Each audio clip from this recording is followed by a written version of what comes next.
And this is the fourth shortest reign of any Premier League manager.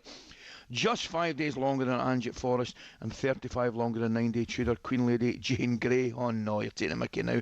And for a bit more context, it's thought that the average human would be able to walk from London to the heart of the Swiss Alps in such time as Tudor has been in charge.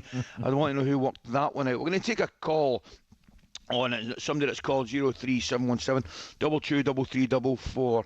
It's Eli. Eli, very good morning to you. Thanks for taking the time to call us this morning. Is this the right thing that's happened, Eli? Yeah, good morning. Talking about Tottenham Hotspur now, my club that I've supported over maybe 50 odd years. Yeah. What I'm saying to you is, picking the manager, I'm not sure which type of manager you want for the next 7 games, but I don't think it would hurt for a massive football reset, a Tottenham Hotspur reset, to actually go down. That's a heck of a statement to make, Eli, because I don't think there's any guarantees you come back up, mate. Are you saying you could go down, spend a couple of years down there, rebuild and come back up? Is that what you're saying? Alli, yeah, good morning to you, sir. I support Hearts, my Scottish team as well, so good luck to them on Saturday. But yeah, back to Tottenham Hotspur. Yes, Alli, I feel we might not, with the squad we've got. We've only got 3 players there at our club at the moment who actually want to be there and want to fight. And what it actually means to be a Tottenham Hotspur FC player.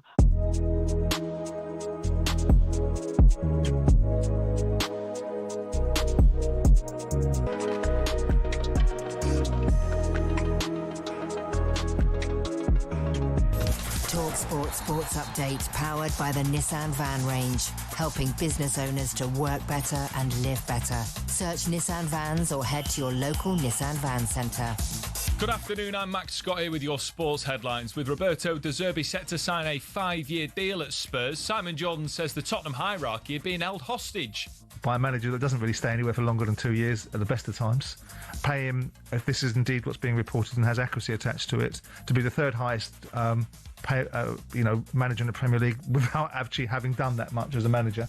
Just 7 games to avoid relegation. We understand De Zerbi is still in negotiations over his backroom staff. We'll bring you all the very latest on as we get it. Now, Newcastle say they have no plans to change manager Eddie Howe at the moment. The chief exec says failure to get Champions League will mean having to sell big-name players. Marc Cucurella's the latest Chelsea player to hint at a move away, saying an offer to return to Barcelona would be hard to turn down. It's after Enzo Fernandez refusing to rule out a move to Real Madrid. Meanwhile, coming into Chelsea is former Team GB sprinter Adam Jamili. He spent 7 years in the academy himself and has already worked as a speed coach with the under-13s and 14s. They've seen massive improvements. All their testing and their numbers have improved massively. And I don't necessarily want them to start running like sprinters. I just want them to understand the mechanics of how to apply force, how to accelerate properly, and give them that extra advantage over their opponents on the pitch. And England's players get one more tilt at a place in Tuchel's World Cup squad tonight. The game with Japan is live on talkSPORT from 7 p.m. And 17-year-old midfielder Erica Meg Parkinson has received her first England call-up. Serena Wiegman's named 23 players for England's World Cup 2027 qualifiers against Spain and Iceland next month. talkSPORT News. It's been confirmed the teenager police are investigating in connection with the Scott Mills allegations was under 16, and Donald Trump tells the UK to go get your own oil. Amelia's back at past. talkSPORT weather with QuickFit. With over 400 EV-ready centres across the UK, we're top of the league for electric car owners. Visit quickfit.com and book today. Getting a bit brighter this afternoon with some warm afternoon sunshine developing. Still a few showers though, very mild, though windy in the north.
This is Paul Hawksbee and Andy Jacobs with you through until 4 here on talkSPORT. Where this afternoon, please tell us, Andy, what is coming up? Well, it's a packed show, actually. Coming up over the next 3 hours, former Chelsea and Leeds defender Michael Dubrey joins us in the studio. We'll also cross to Japan to see what they make of tonight's England friendly. And a seasoned Brighton watcher on what Spurs players might expect from Roberto De Zerbi. I think we kind of expect him to sign. I mean, they've just been sitting in that room for 24 hours, grinding the ball down. Obviously got to get the deal right. They've got to put a bit of Vaseline on the lens for the soft focus club video, haven't they, really, with the moody music? We'll also have more of Andy's nonsense by numbers and Jake Paul's MVP business partner. That's Nikisa Bidarian is here to tell us whether they might do a Wrexham and invest in football. Oh, there's all this, plus we'll discover if Eddie Howe is really on borrowed time at Newcastle. And we're joined in the studio by the world's strongest woman. The world's strongest woman who's going to bench press Andy. No. You're not keen, are you? No. Normally what happens when we have people from fight sports in or equivalents, Andy is the guinea pig. We once had some lucha libre wrestlers come in. They got Andy in a headlock and they were giving me a wrist burn thing. He got a bit upset. I wasn't happy about it. Yeah. Anyway, it was really funny. I don't know why. Well, sorry? I thought it was really funny. It is. I mean, the video exists, folks, and it is absolutely hilarious. Maybe we should share it with the listeners. No, we shouldn't. The guy says Andy's in bits, and me and the producer, one of our senior bosses here, are trying not to laugh in Andy's face. Yeah, great. And then the lucha libre guy. So much respect. The lucha libre guy's going, "Why are you crying? Why are you crying?" He's saying to you, isn't he? It is, honestly. So let's see if we can find it. 7 minutes past 1. Good afternoon, everyone. Good afternoon, Andy. Yes, good afternoon, everybody. Good afternoon, Paul. You asked me if I did one of my trawls. I just wondered, it was a Monday night. There was no sport on. No, I didn't. But I did watch Mastermind. Oh, okay. There was good. a bit of a sporting thing there. It was the semi-finals for a start. And it was, the question was on the US Masters from 1990 to present day. And, of course, Clive said one of the 4 major tournaments in men's golf. Yeah. And held at the Augusta National Golf Club. This year is, Yeah, exactly. Clive's first question. It's always easy, Clive's first question. And it was, where is it being held this year, said Clive. That was just one of the most stupid. Maybe we should get the listeners to make me feel a bit better. If you've said anything really stupid from a sporting point of view, I was sitting there with Rupert. You sit with Rupert Bell for long enough, it gets into your head. It was quite late. It was late into a heavy. It was late into a long week of shows. Thursday night at Cheltenham, and I did say, he said, well, I was asking him and his golf producer, Scott, what was coming up, and he said, well, Masters. And I just found myself saying, where is it this year? and then as the moment I said it, I knew, and they said, well, I think they're going for Augusta again. We've all done it, haven't we? What are you even doing on talkSPORT? So if you've ever said anything daft from a sporting perspective, make me feel better. talksport.com/H&J and text to 81089 or tweet to TSH&J. Possibly also on the back of Andy being manhandled by the wrestler. When what was a bit of fun got out of hand. Because some people don't know their own strength. It could be the kid saying, I've just come back from Karate Day. Can I try this on you? Yeah. It's true. The great Jeff Thompson, my friend, the world karate champion. Yeah. He once flicked me on the arm. Honestly, it was absolute agony. Didn't mean it. It was just all affectionate. I mean, there is a pattern for me. You do sound like a bit of a wuss, to be honest. I was doing a little bit of work with Terry Marsh, the former world champion boxer, and Terry was talking me through his last fight, and he started and he basically took me through the fight punch by punch. Yeah. And he's, I'm bigger than he was, but don't let that ever. No, of course not. He's a boxer. And he started saying, so I dipped, and I could feel the air of his punches just missing my face. You don't want that, really. No. So anyway, have you got any tales of that then? Just what started out as a little bit of fun, maybe getting out of hand. talksport.com/H&J.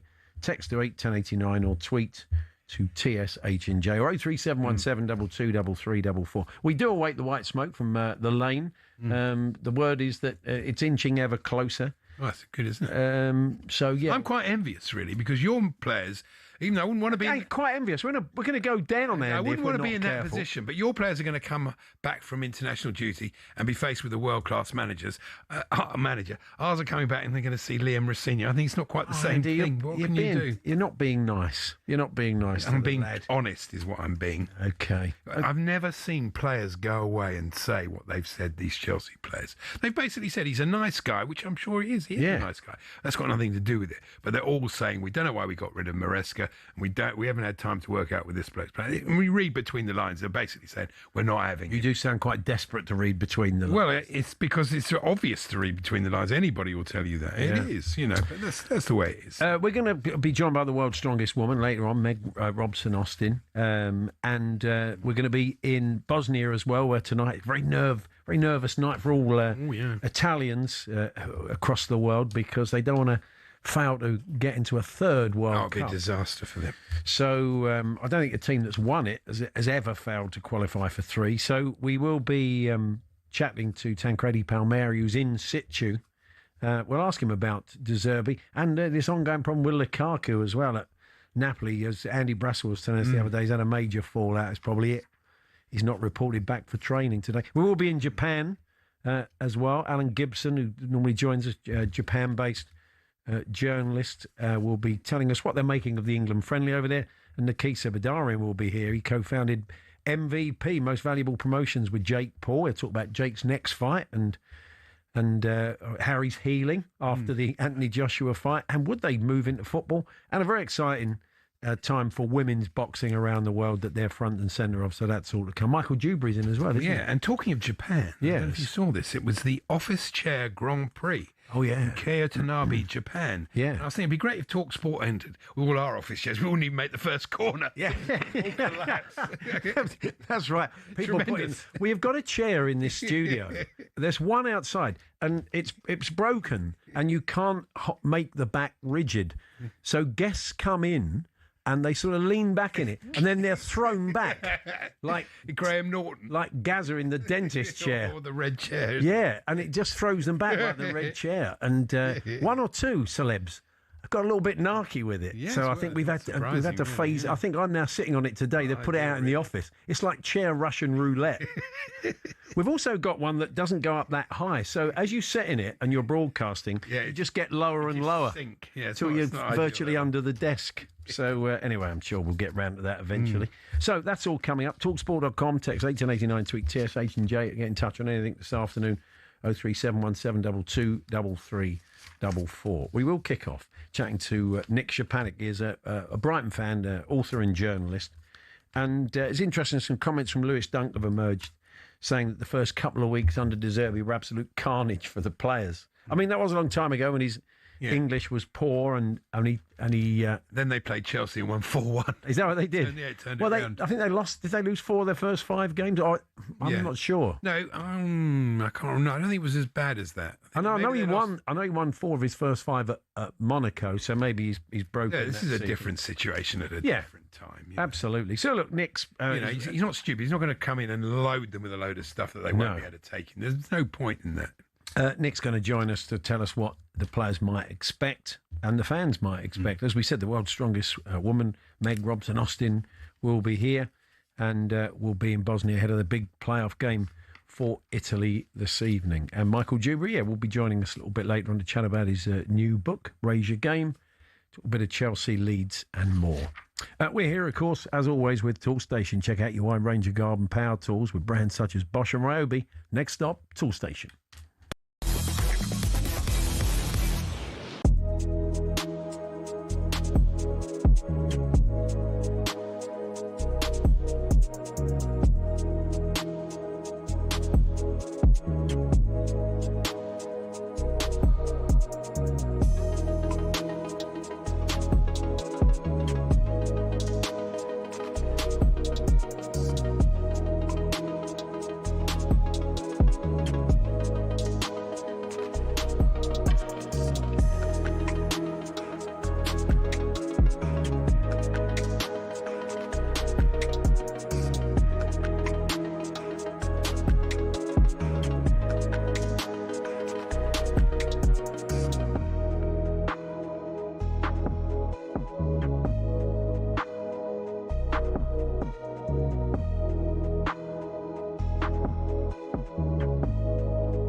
Do you trust the Spurs ownership to get this next appointment right?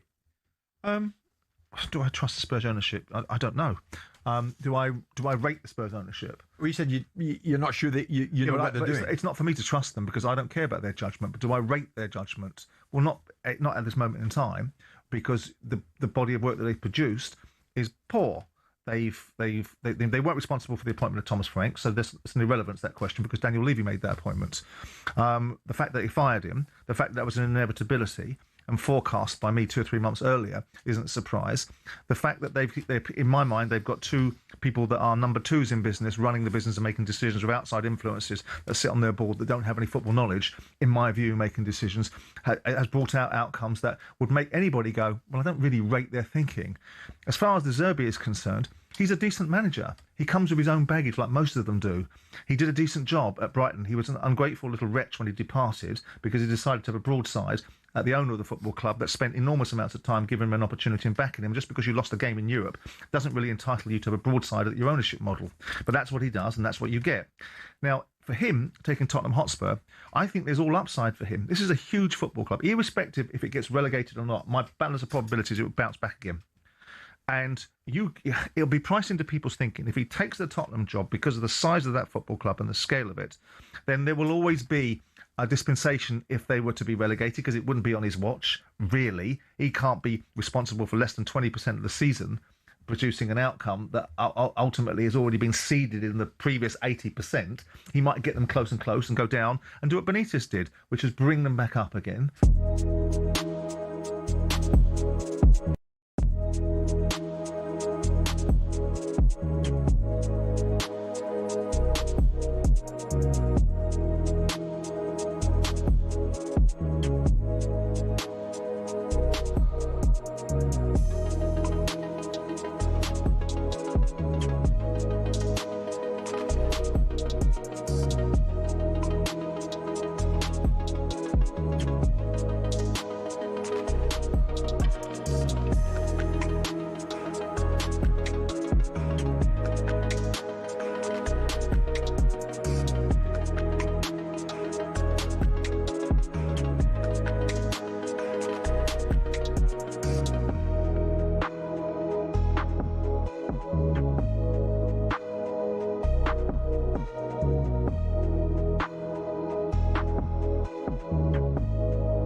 I can tell you that in the last few minutes, Brighton have confirmed the appointment of Roberto De Zerbi. Into Welbeck, in the air, he's got 3 options, and it's smuggled in on the line. It's 4-0. When his Brighton team were at it, they was good to have seen Brighton. Brighton will be playing European football next season. I have to be proud because I saw how much the fans, the players love me. Eventually, he's gonna manage a top team. It's my understanding that talks with Roberto De Zerbi really ramped up late last night. Ryan Mason's got a better win percentage than him in the Premier League. Would you have Ryan Mason as manager over De Zerbi? Do you know what? At this point in time, I think I probably would. I don't think there is a single thing about De Zerbi's body of work that suggests that at this point in time you give him a 5-year deal. Well, I think it's a game of opinions, but some of those were balmy. One of the talkSPORT headlines was 5-year deal smacks of desperation. I think your point being, yeah, we're desperate, Dan. But also, all these managers get these sort of deals. It doesn't mean anything, does it? You know, you're not going to be there in 5 years' time. It's highly unlikely. And there's not going to be a statue of him outside the top. Well, you say that, Andy. Who knows? Who knows? But I do think he'll be.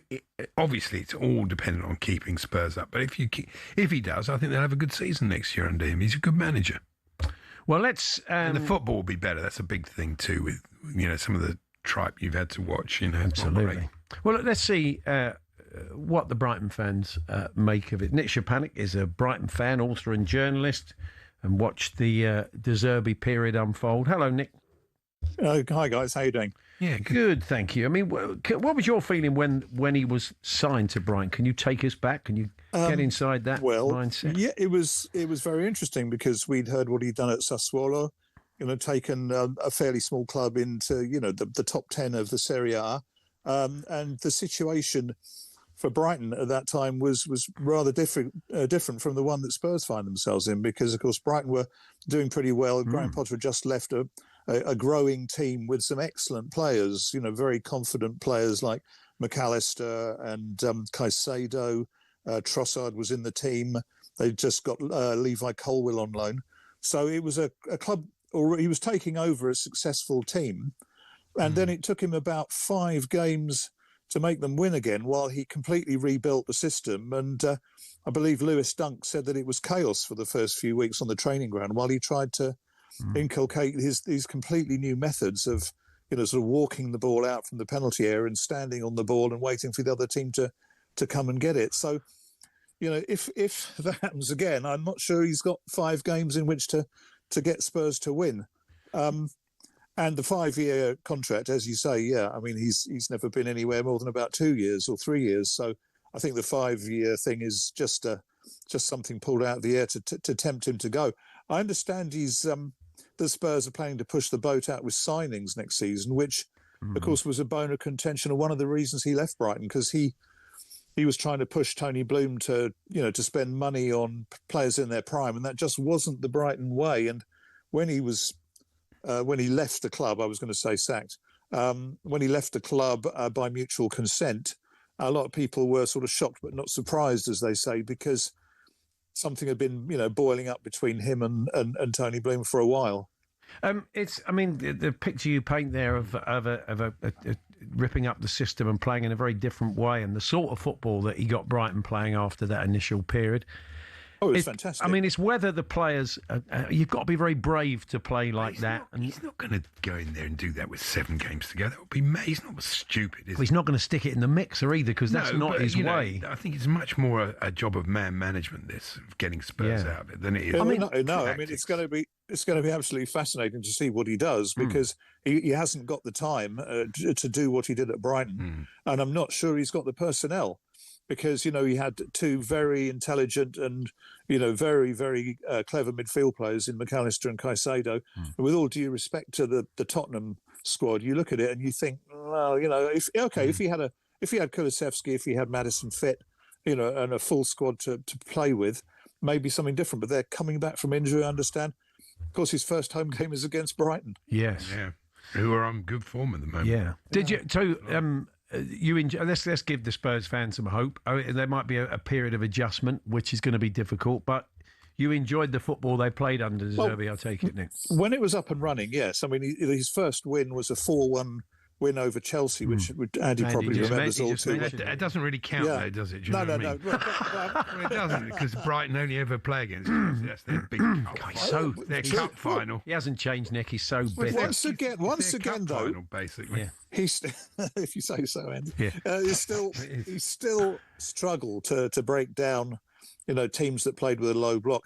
And I read something over the weekend where somebody made the point that what De Zerbi brought to the Premier League then was something radical that people hadn't really seen. But a lot of clubs now, sort of stand on the ball and wait for the press. That's no longer an innovation. So I'm pretty sure he'll have to come up with something completely different. But, he's a very innovative coach and he's got good people around him. So we wait with great interest to see what it is. And as I say, the football was great. But then towards the end, when there was this sort of battle of the wills over signings, he started to play some very odd teams. I went to a couple of away games and I thought he's picked a team to make a point to the owner, not to win the game. He was giving kids their debuts in difficult away games, and you thought, this is not a man who's serious about winning this game. This is to make some sort of point. So obviously, if he's been offered a huge contract and he's been promised, big money players, it could all work out spectacularly well.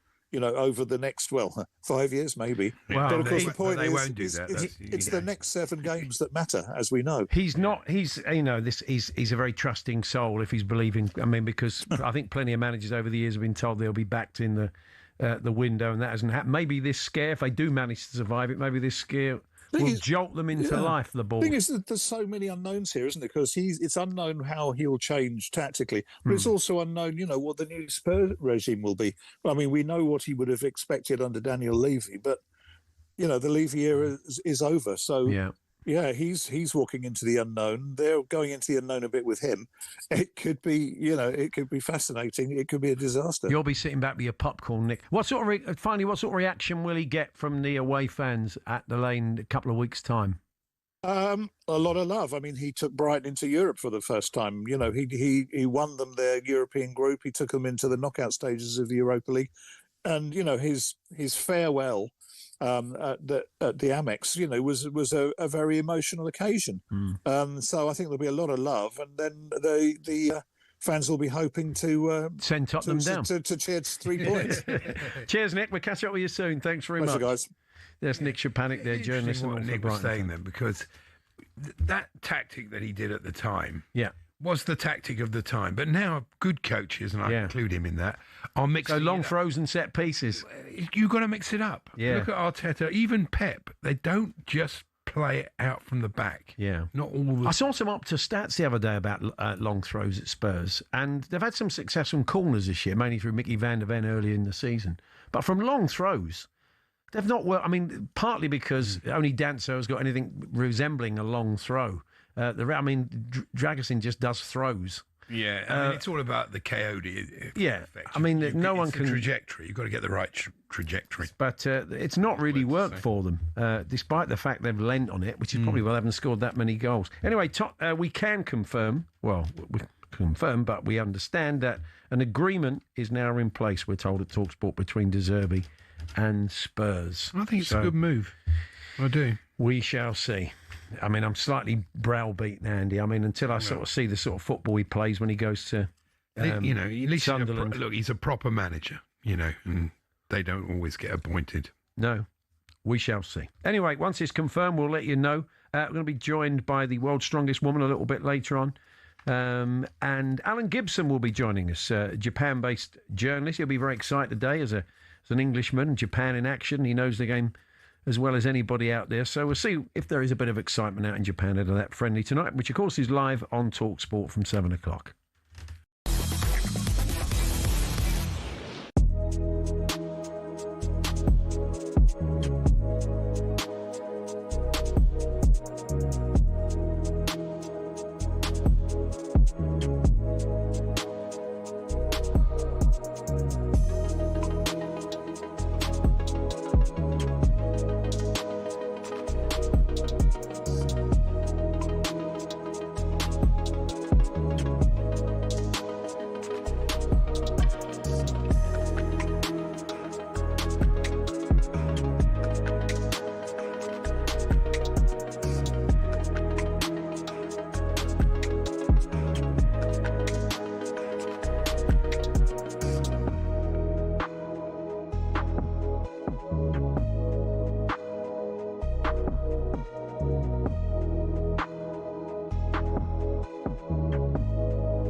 Friday night, England drew 1-1 with Uruguay. Ben White making his first appearance for his country since he walked out at the Qatar 2022 World Cup camp due to a reported falling out with the then assistant Steve Holland. So, Ben White on Friday night, Martin, a bit of an eventful night for Ben, to put it mildly. He gets booed when he put the ball in the back of the net, and he gave away the penalty in the 94th minute to see the game finish 1-1. And he was booed as he came off. Jonathan Norcroft in the Times, it's an angry world and modern football crowds exhibit it. But booing a player after scoring for your country is still difficult to comprehend. Supporters do need to hear Ben White express some sort of regret. White is shy, but it's not too much to ask him to talk. We didn't hear from Ben, but we heard from Tuchel on the boos. Disappointed if our players are booed. I understood that it happened before to players and they went through it and took it on the chin. Still, I don't like it. Still, I'm disappointed. I will always protect my players. He did so well in training and he almost scored for us, so it could have been a perfect comeback. But it was mixed reactions. It was not only boos, some cheered, so let's hope we put this behind us. Martin, Jonathan Norcroft in the Times were saying that maybe if he's going to continue his international career, Ben White, he should explain himself what happened. Maybe speak out about the events. With Roberto De Zerbi set to sign a 5-year deal at Spurs with a big survival bonus, Simon Jordan says if they go down, the Tottenham board should pay the price for relegation. You can't turn around to the board of directors that have made appointments and say, well done, you put us in the Championship. Yeah. I mean, whether they get jumped or they get pushed, depends. I mean, they might see it as a challenge to come back and rebuild. The Spurs fan base already split over De Zerbi. Alli McCoist would have gone for a vibes-based appointment. And I got somebody that had absolutely lifted the place. Yep. Whether it was a Harry, whether it was a Chris Hughton, whether it was Glenn, whatever it may be. Yep. Just get the fans united, get the whole place said, oh, there's one of our own back. We understand De Zerbi is still negotiating the finer details regarding his backroom staff. Now, Newcastle say they have no plans at the moment to replace Eddie Howe before the end of the season. Chief Exec David Hopkinson says he'll talk about the future when it's time. 17-year-old midfielder Erica Meg Parkinson's been called up to play for England's senior squad for the first time. Serena Wiegman's named her squad for the upcoming World Cup qualifiers against Spain and Iceland. And the Chelsea Academy's new speed coach, former Team GB sprinter Adam Jamili, says he's already making a big difference. He's reminding young players everywhere not to forget power comes from the arms as well. You wouldn't believe how little people, all of these footballers, they're using same arm, same leg, and I'm like, 50% of your power comes from your arms, so pump them, drive your elbows back and really work it, and you'll be surprised with how fast you really can move forward. England players get one more tilt at a place in Tuchel's World Cup squad tonight. The game with Japan from Wembley is live on talkSPORT from 7 p.m.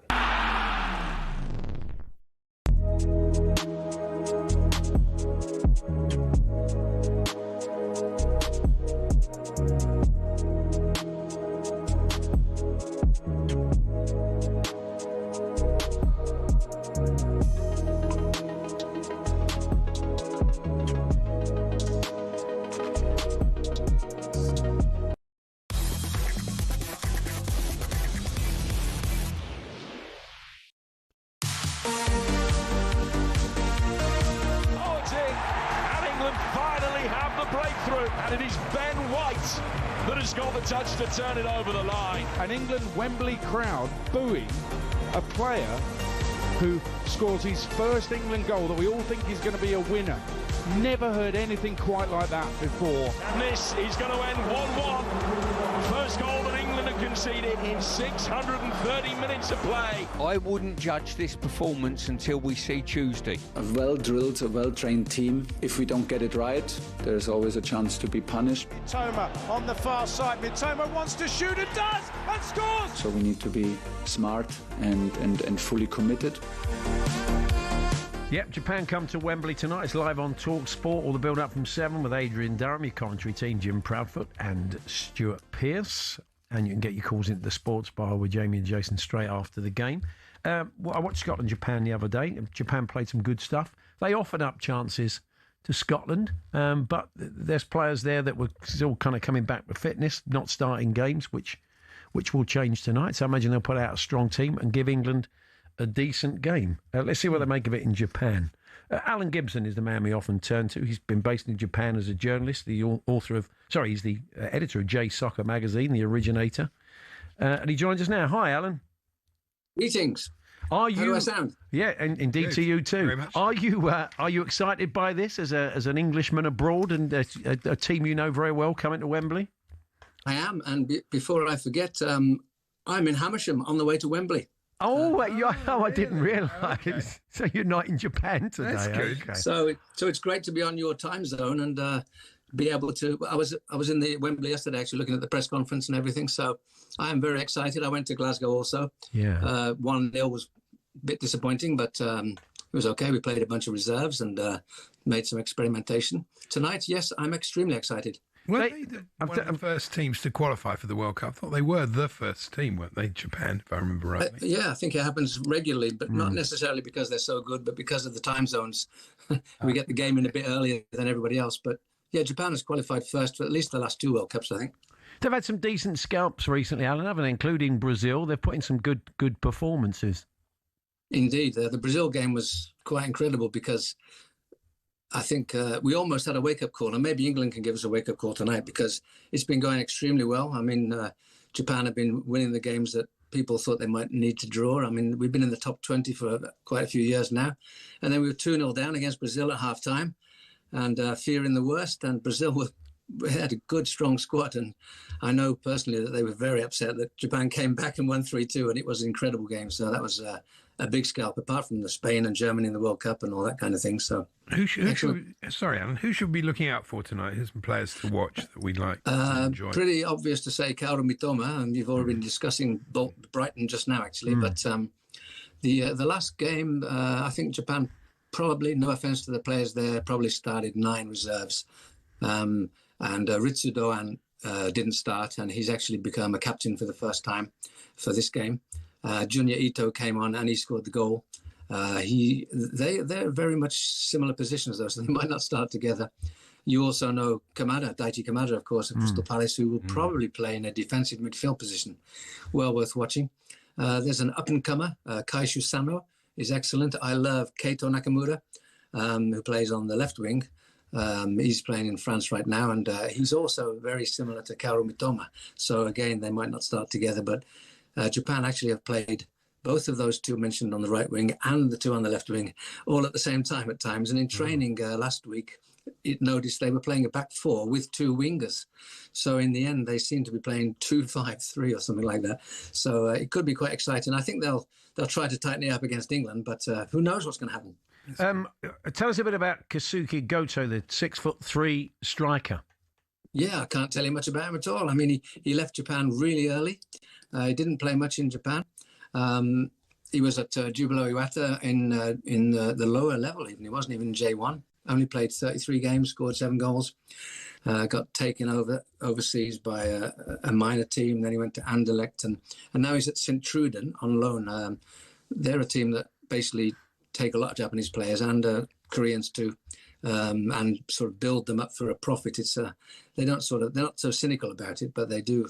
I mean, Wataru Endo started there long ago, and he's playing very well over there at the moment. I think he's top scorer in the Belgian league. But yeah, he's 26 games, 10 goals, something like that.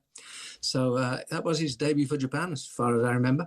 So it's interesting. I mean, he definitely needs to be bulked up a bit. I mean, he's big and he's tall and seems to have a good footballing brain, but he could do with another stone on him, I think.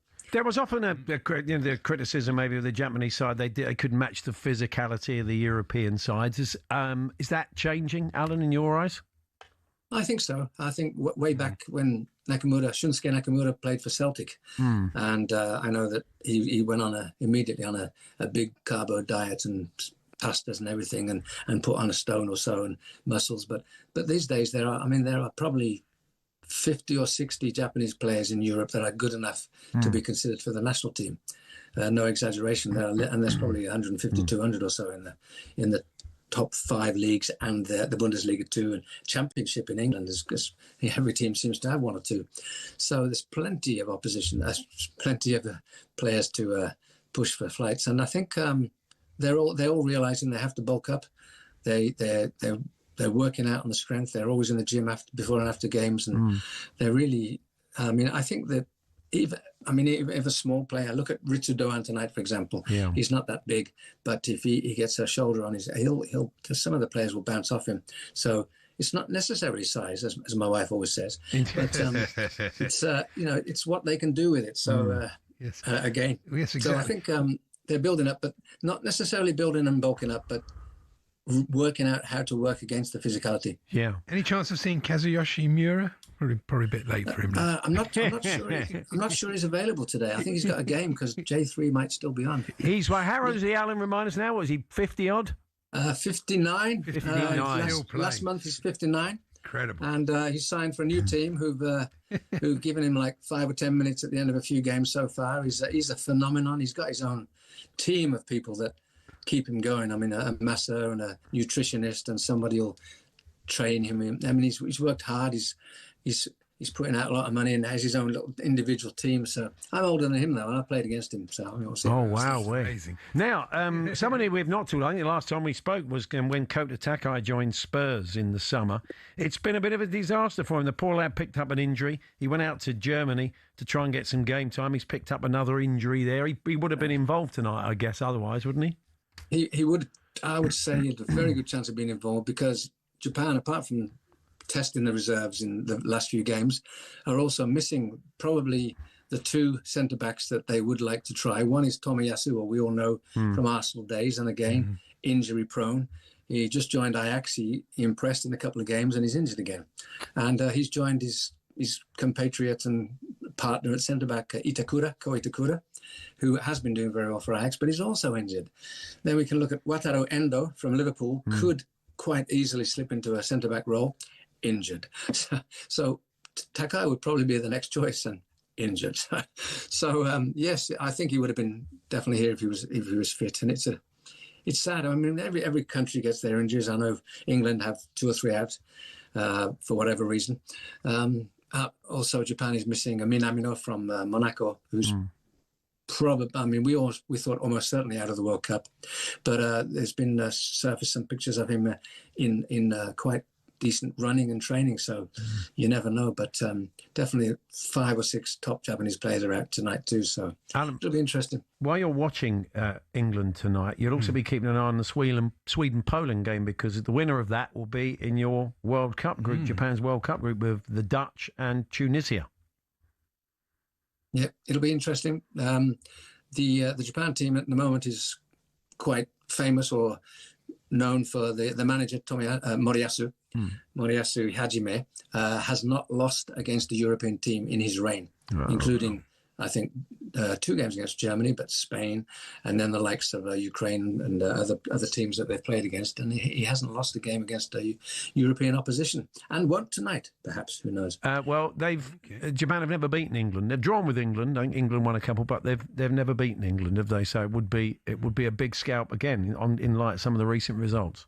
Indeed, I was at the Manchester Stadium game in 2004. I think I came to that one as well. I think Junichi Inamoto, who had played for Arsenal around that time, managed to break his leg in that game. But Shinji Ono, who was well famous in Europe, Feyenoord, is a legend. He scored, and it was a 1-1 draw then.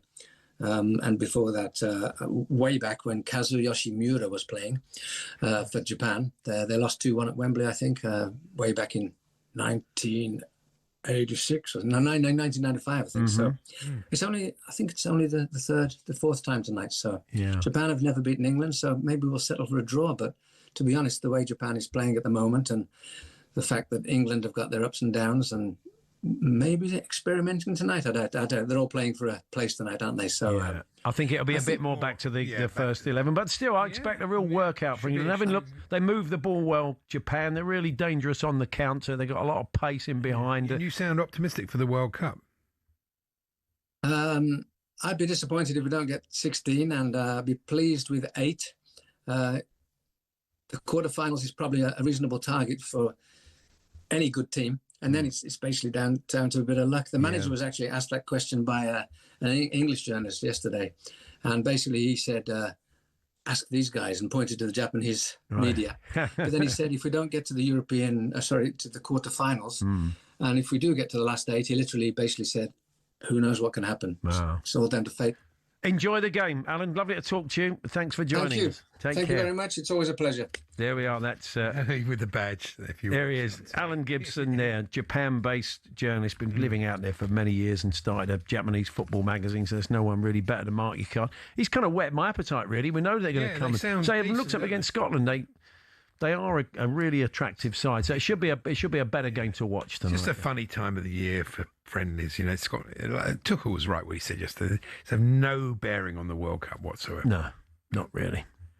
So Scotland are in Liverpool, aren't they? Playing Ivory Coast. There's some mad old games tonight. We're going to be turning our attention shortly to Italy. So a very nervy night for Anglo-Italians and Italians around the world, as they once again they find themselves in a playoff. It's not gone well in the last two.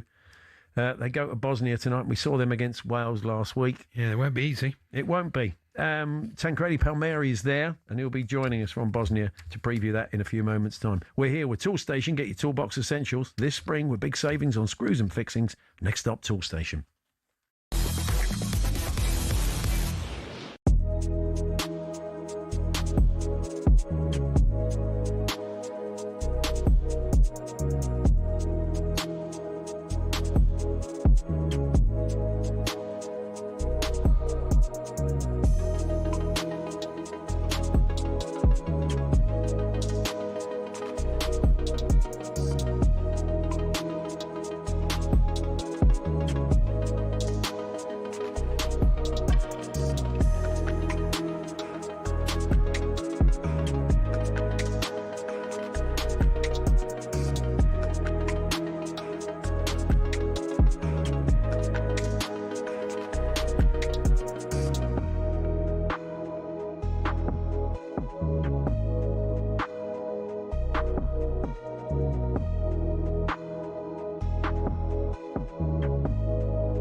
Is Itoma the sort of fighter, Dave, that the likes of Fury, the likes of AJ, you know, that they're in the mid-30s now, they're trying to avoid, and maybe more like a Fabio Wardley and Dubois would be one of the fights that you'll have next?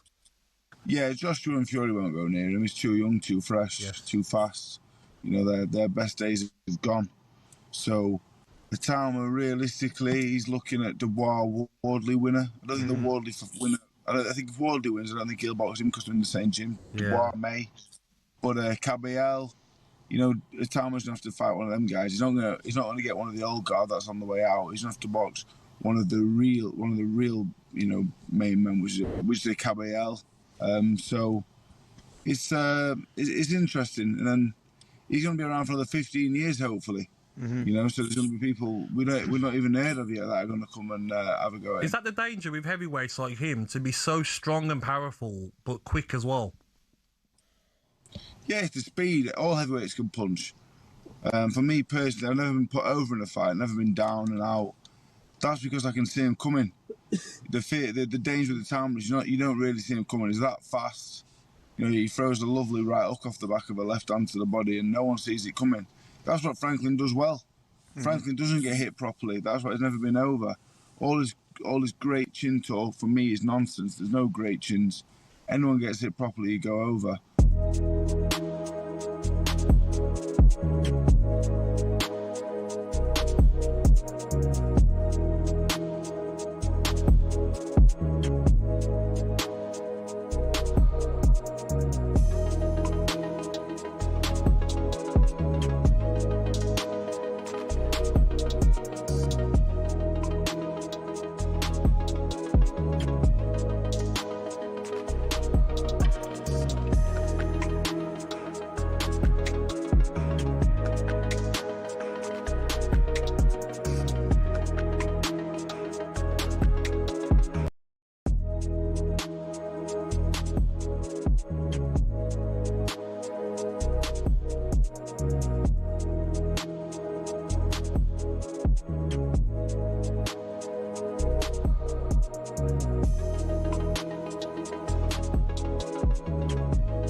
The talkSPORT 20k giveaway.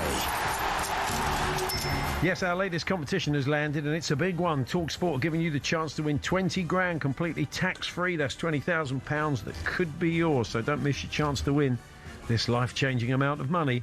Listen up for how to enter. Andy. Yes, for your chance to win, text WIN to 83338. Text costs £2.50 plus your standard network rate. Or call 0343 418 7260. Lines close 9th of April 2026 at 4 p.m. That's when you'll need to answer your phone if it rings. 18 plus, UK residents only. This is a network promotion. Full T's and C's at talksport.com. So for your chance to win, text WIN to 83338. Now, good luck. Just let you know, over on talkSPORT 2 at 3 p.m. this afternoon, we've got live ball-by-ball commentary from the 2026 Indian Premier League. Josh Butler's Gujarat Titans take on Punjab Kings. Marvellous. I watched... well, if you'll be working here, you can't listen to it. I know. I watched Mumbai chase down a record in the IPL tournament. And then that kid yesterday, that 15-year-old kid, Surivanshi, 52 off 17 balls. He looks ridiculous. I mean, so the easiest way to listen is download the free talkSPORT app and swipe across to talkSPORT 2. You can watch along on the talkSPORT Cricket YouTube channel. So we were talking England-Japan, which is just a friendly, but there's a massive game. Bosnia-Herzegovina versus Italy tonight, one of the big playoff matches to decide who goes to the World Cup. It's hard to believe that it's been... so much jeopardy, and it's an incredible match, isn't it? I know. 3 playoffs for Italy, and 2 they've messed up. So, a lot of nerves, I'm sure, even amongst the press pack who are out in Bosnia, which includes friend of the show, Tancredi Palmieri. Good afternoon, Tank. Buongiorno, dober dan. I think it is in Slavian. Can you spot my nerves from the image? I can hear your nerves. You're normally a very upbeat man, but I can sense the tension in you, Tank. Definitely. And I think we already had this kind of call, and you can see there is Bosnian fans everywhere already that are floating around, and it's so difficult. It doesn't matter that it will be only 8,000 people in the stadium. Obviously, actually, I have to tell you, 30,000 fans are flooding into Zenica, and the stadium, to half of the stands that are visible, you can see the street from there. So this means that all these 20,000 people will get around the stadium until more or less the kickoff, to make them feel how warm, well, more than warm, how hot, how choking will be their hugging for the rivals. And then we'll move to actually a sports center, a pavilion that is only 50 meters from the hotel where the Azzurri are staying. Anyway, this pavilion and the Hotel Azzurri are 500 meters from the stadium. So I know we are talking not about big numbers. Italy have been able to defeat England in Wembley in the final, 95,000 English fans. But still, it depends from the psychological moment your rival is going through. And a fragile Italy tonight has to handle this factor. Obviously, it's not the only factor, but have to handle also this. Bosnia, we watched them against Wales the other night, and they were very, very physical. And they're a big, strong team. So I think Italy has to win that battle. And obviously, they've got better players than Bosnia. But if they don't win that battle, they're going to be in trouble. Which makes us a bit estranged from Gattuso's decision to play again Retegui up front and not Pio Esposito, because Matteo Retegui was he just didn't show up against Northern Ireland, and Pio Esposito in 30 minutes was so effective, winning 3 balls in the first 3 minutes, serving up one possible assist, being so effective. But Gattuso doesn't want to impact into the balance within the changing room. Still, Bosnia are physical, but they also have some Slavic talent poured here and there. Obviously, Edin Dzeko was the one able to grab the goal 4 minutes to go. But then that guy, Ajabegovic, who scored the decisive penalty, who served the assist, 18 years old, 11 goals with 36 appearances this season with Red Bull Salzburg. worth already some 30, 40 millions of pounds. And that guy of the typical Slavian guy, able just to undo the pattern at some point of the game. So Bosnia, it's obvious that the technical gap, it's all in favor of Italy, but Bosnia got a little bit of everything. You would say, but we watched Wales, Bosnia, and Wales were much better. But Bosnia survived playing away in a very difficult environment. When you survive, you are stronger. I did notice as well, Tank, that some people who live above the stadium, who live in apartments that have views into the stadium, have been renting out their balconies for €500. You said Really? You sent one of the pictures. I mean, it's quite a distance, but you'd certainly have a bird's eye view, wouldn't you? Yeah. There is this guy living in this building that actually have posted this, renting out the balcony to 4 people for €500. Now, many others, obviously every journalist that came here went to interview people living there and say, no, it's not true, it's not happening. So who knows whether it is urban legend or not. But I can tell you another thing. I have a few friends that are living somewhere in Bosnia and were supposed to come here today to the game. They had the tickets through former players of the national team. And this morning they told me, we are not coming anymore. The guy that was supposed to give us the tickets is just not picking up anymore the phone. So I believe there is a bit of some stories anyway going around to watch the game. Just very quickly on Roberto De Zerbi, I wonder what the reaction has been in Italy to this imminent appointment at Spurs.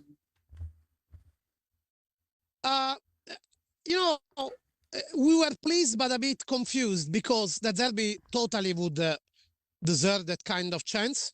The only thing is that he's not exactly the kind of manager that goes together with picking up a team mid-season or 1 month and a half to go to the season, because it takes time for his players to just learn deeply the mechanism he's teaching. So would be in August, would make totally sense.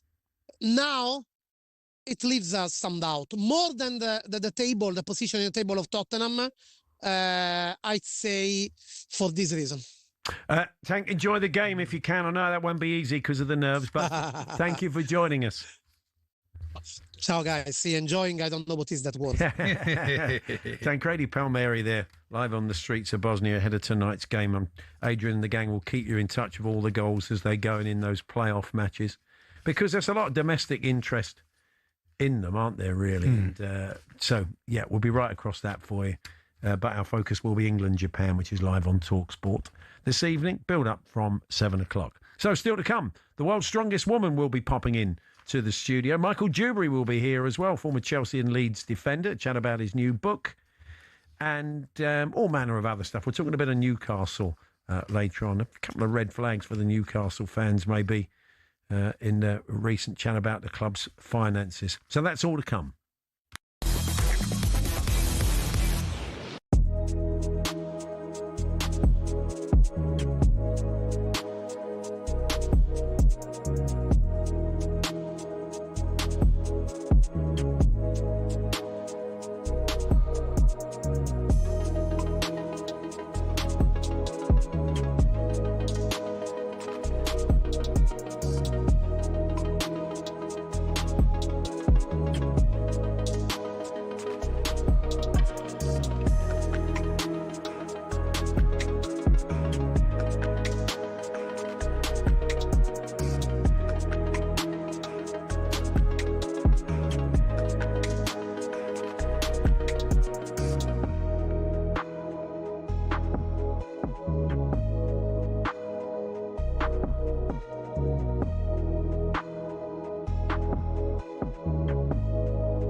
With Mo Salah leaving, a lot of commentators have talked about the fact there's a lack of icons in the Premier League.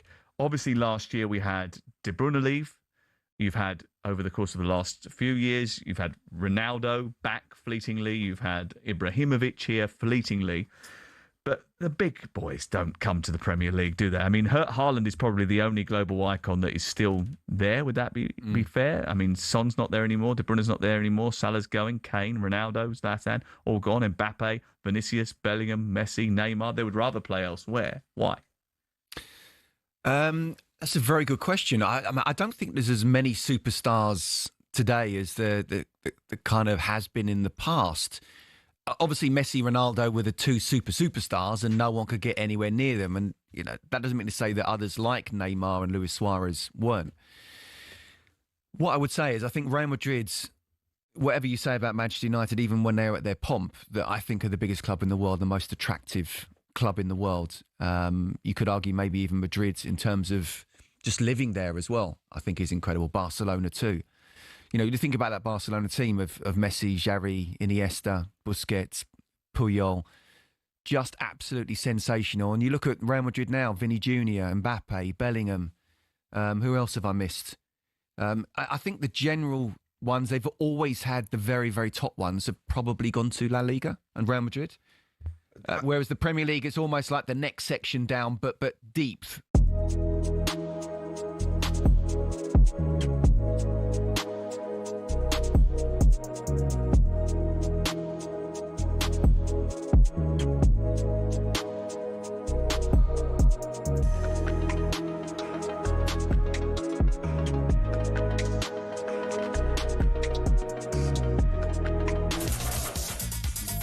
Yes, Michael Dubrey joins us a little bit later on in the studio, but Max Scott is here with the sports headlines.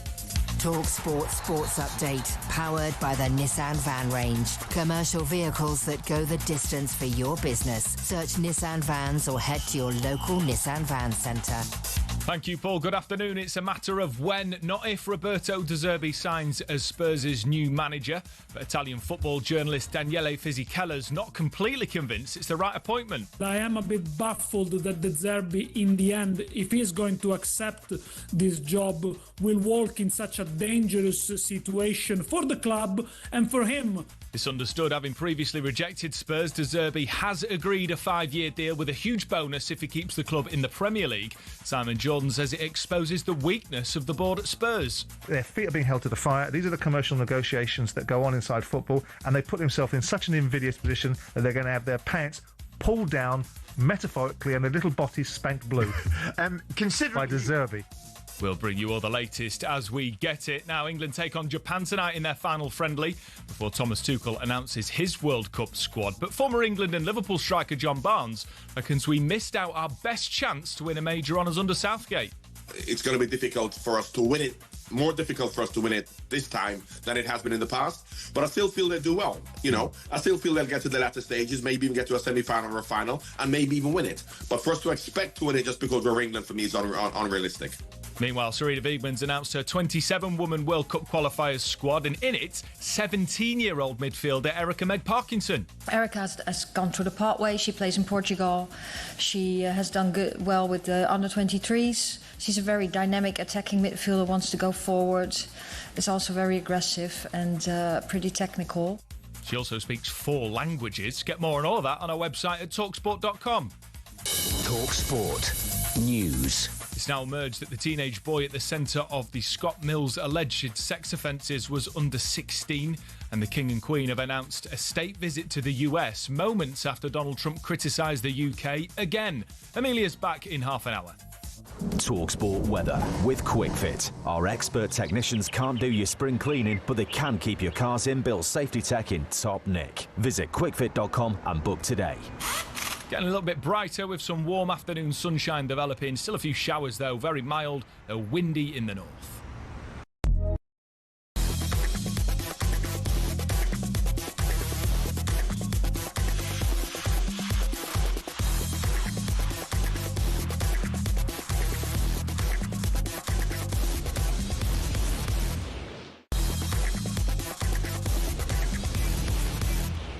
Paddy's Pick on talkSPORT with Paddy Power. Can you guess who's made the headlines this week?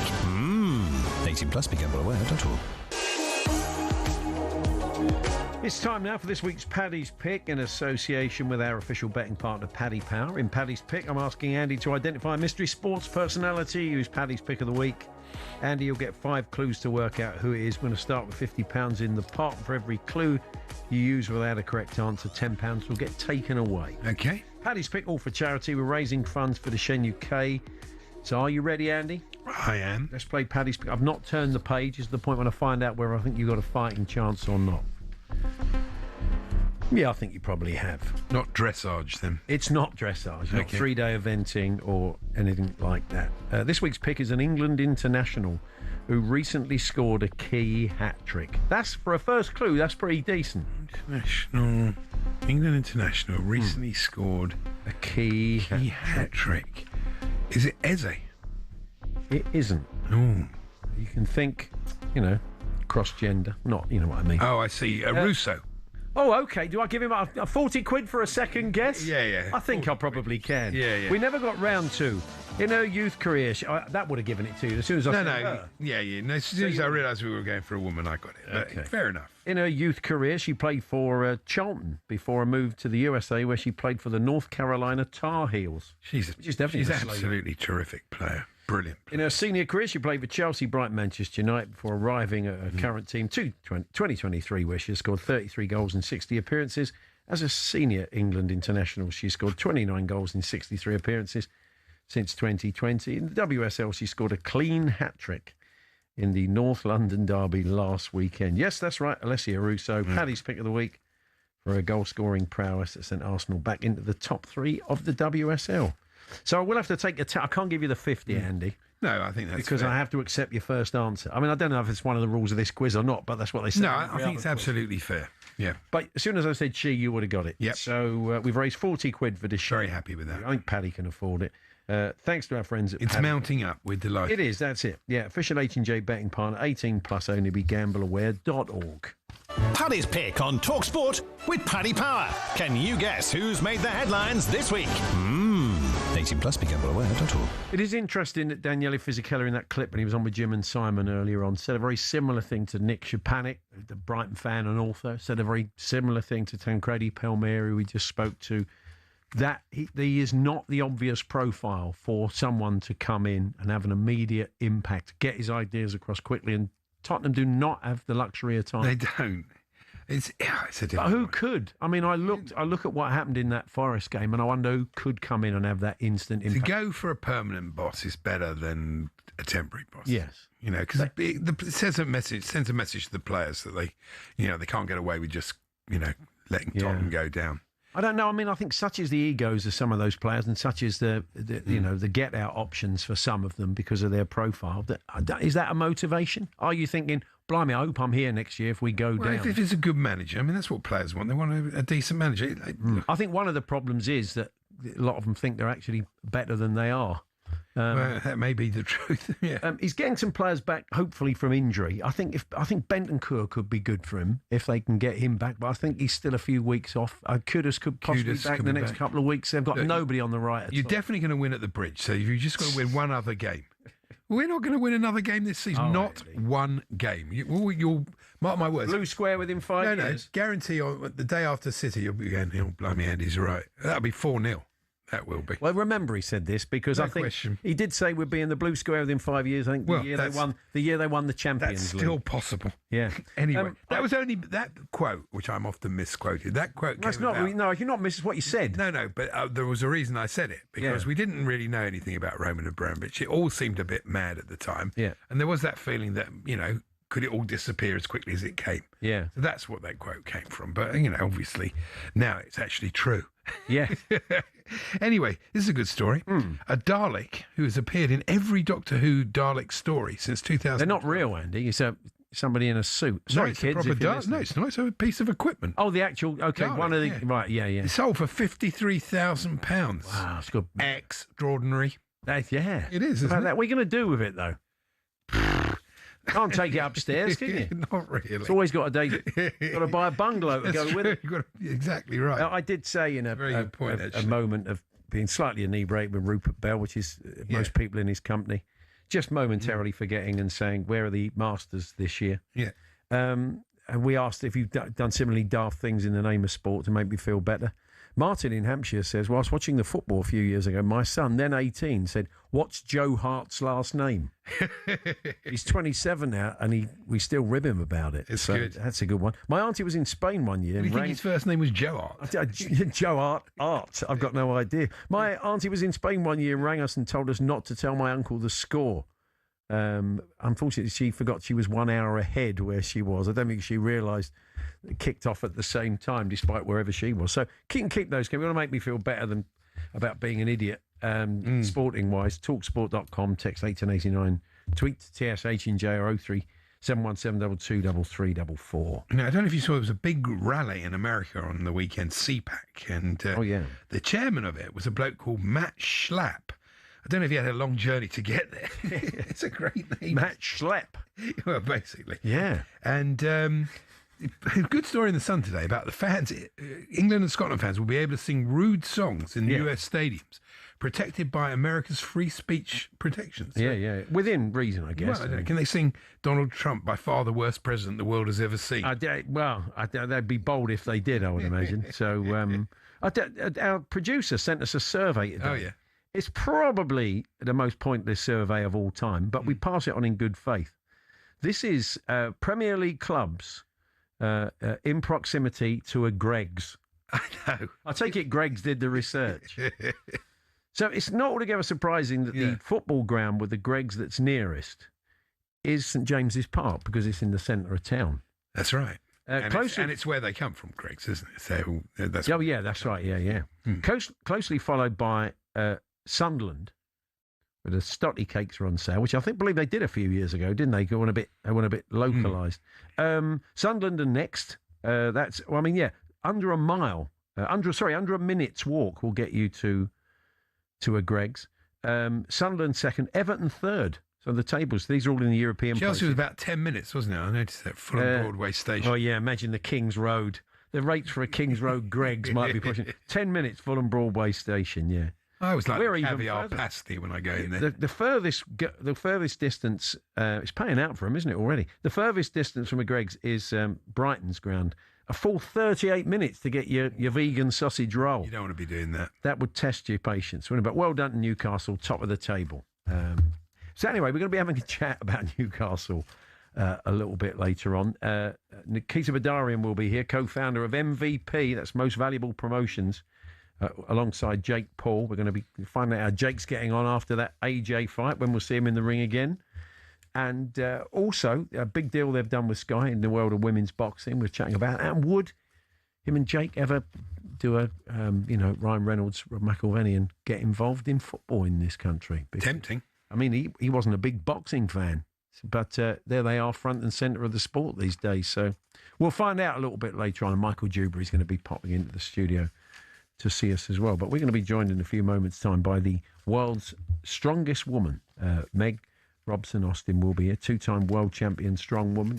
We obviously see a lot of the world's strongest man, the circuit. I take it the circuit is very similar, isn't it? I would have been travelling. Yeah. Your mate used to commentate on that. No, I used to produce it. Rupert Rumney, yeah. Nice produced gig. it for years. Yeah, nice he loved gig, it. I would have thought.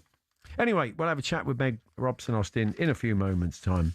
We're here with Tool Station. Check out their wide range of garden power tools with brands such as Bosch and Ryobi. Next stop, Tool Station.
Well, Derek Chisora is retiring after this weekend, so maybe Del Boy can come in and do a better job than all these other guys. Maybe. I've also spoken to him. He's going to come in and walk up and down Simon's back this morning to try and sort that out. Jason Schiffman, good morning. Good morning. Good morning, Simon. How are you? I'm well, thank you. Good. Well, I wish you back better anyway. Thank you, mate. My view is that I think that we need to bring a manager in that's going to sign a contract so the players believe that that manager is going to be there next season. I don't think it's a great look when you sign these managers up and they're only signed temporarily, because then all of a sudden the players don't seem to have the same respect for that manager, because they're thinking, well, he's not going to be here in a few weeks. Do I think that this guy can come in and do a job? I certainly hope so. I think the fans are behind the players at the moment. I think I saw an amazing atmosphere, even though we lost 3-0. And I just think this is still the team that got 4 points out of City this season. So the players in that squad that are capable of winning games, but we do need a manager that's capable of getting the best out of them. Yeah, I mean, you're on your final chance, are you not, Jason? It's critical now. Listen, it's almost not in our hands, because if West Ham get that win, then all of a sudden we're in this position where we're looking Jason, just around us. Just a quick one here. So there's an element of concern about De Zerbi. Do you share that concern? And who would you go for in this situation? Everyone's talking about maybe Glenn Hoddle or Tim Sherwood. The reason a lot of fans that call up this show get the hump when they hear about Thomas Frank.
Good afternoon, Paul Hawksbee, Andy Jacobs here on talkSPORT, and Michael Dubrey popping a little bit later on, former Chelsea and Leeds defender, to chat about his new book.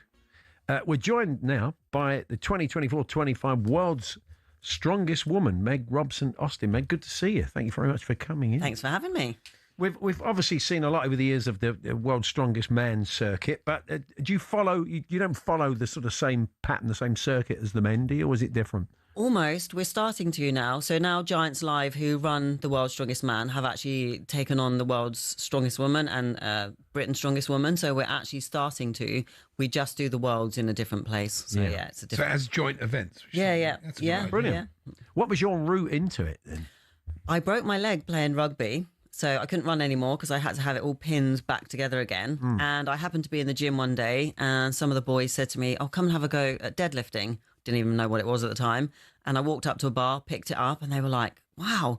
So it was about 100 kilos. And one of them said to me, "You're really strong for a girl." And I was like, "Excuse me?"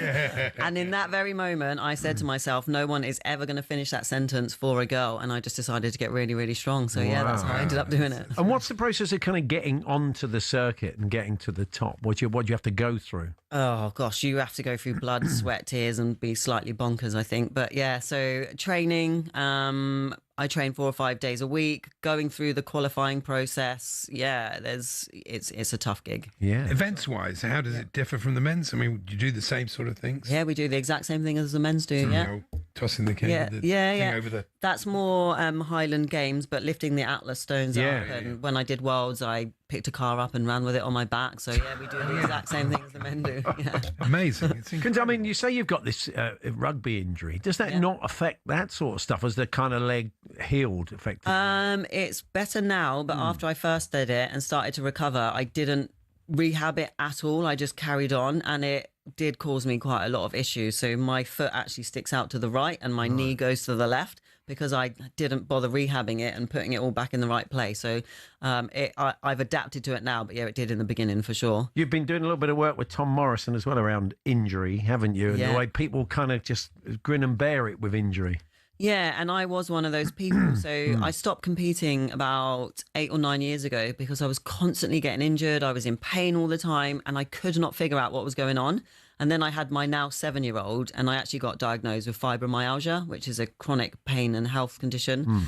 And I wrote myself off and I decided that there was nothing that could be fixed. That was it. That was me forever. And then I saw an advert from Tom and it said something along the lines of, what makes you think you're special that you can't be fixed? And I was like, oh, I feel like you're speaking directly to me. So yeah, it's so many people put up with it when you don't have to. What did they do for you? What did they put right? So he got me moving, and it sounds as simple as it is. He got me moving. So the program that he offers, so there's tons of free stuff out there that he also offers, but the mobility program he offers, you can do the easy versions, and I was doing the really regressed versions. I was only doing half the reps to start with, but I was getting up and doing something. And then as I was getting better at those, I started to progress and build on that success, which then led to me being able to lift again. Oh, fantastic. We're going to be talking about women's boxing very shortly with our next guest. They've signed a big deal, MVP, with Sky today, and they've got some big events coming up. Nikisa Bidarian's coming in. Eddie Hall is fighting soon, and Eddie's been in the studio with us in the past. So is that something that interests you? Would you like to box? I am the wimpiest strong person. Really? I do not want to be punched in the face. No, thanks. I like the conditioning and the training side of it, but please don't punch me in the face. So do you just boxing training? Do you ever do any boxing training as part of yeah, the conditioning stuff I do. And there's a lot of crossover now for strongman training into boxing and MMA. So I would say more that they probably do our style of training, but their conditioning work, I like to do that sort of stuff. But yeah, please don't try and hit me.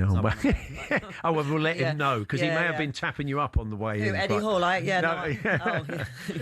I mean, it's Tommy Fury he's fighting. I mean, Eddie's he's a big unit, isn't he? He is a big unit. He's set a lot of records, isn't he?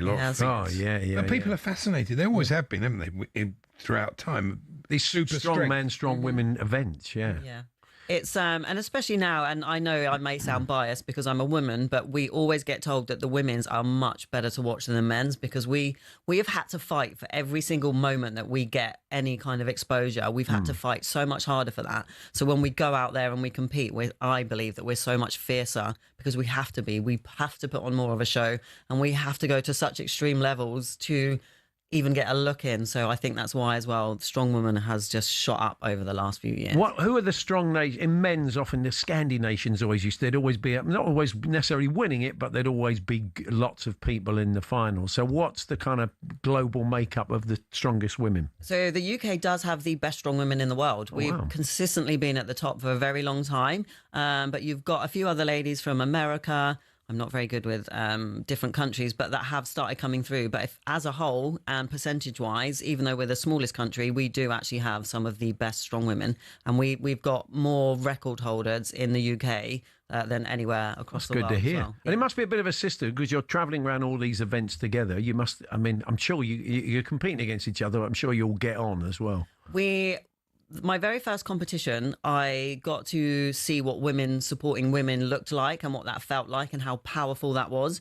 And that was one of the reasons I've stayed in the sport for so long, because in so many other sports, we're told to pit ourselves against each other and just in life in general. But in strong women, our fiercest competitors are our closest friends and our biggest rivals, but our biggest supporters at the same time. And I don't know many other sports where it's like that. It's incredible, and it's an amazing community to be a part of, that's for sure. There has been such a rise of women's sport, though. I mean, it's amazing, not just in this, but in the time you've been competing, have you noticed that just a profile? Last 2 or 3 years, it's really accelerated, which is a good thing. And I think there's been a couple of components to that. So the women's football, I think, have made people realise that, women are actually quite good at this.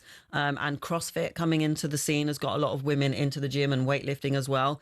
And the stigma has started to drop because, strong women shouldn't have muscles and all those kind of things. That's started to fade away, not as much as it should have, but that has more women are now saying, I'm going to go and do it anyway. And the health benefits and it's been amazing to see it. You do a lot of motivational speaking as well. Yeah. I mean, how does your sort of life experience feed into that and your experience in the events, in the strong women events? So I grew up I had a very difficult, traumatic childhood. I was very severely neglected. I had little self-esteem, no like or love for myself. At the age of 13, I started making a lot of bad choices and did a lot of things that weren't great.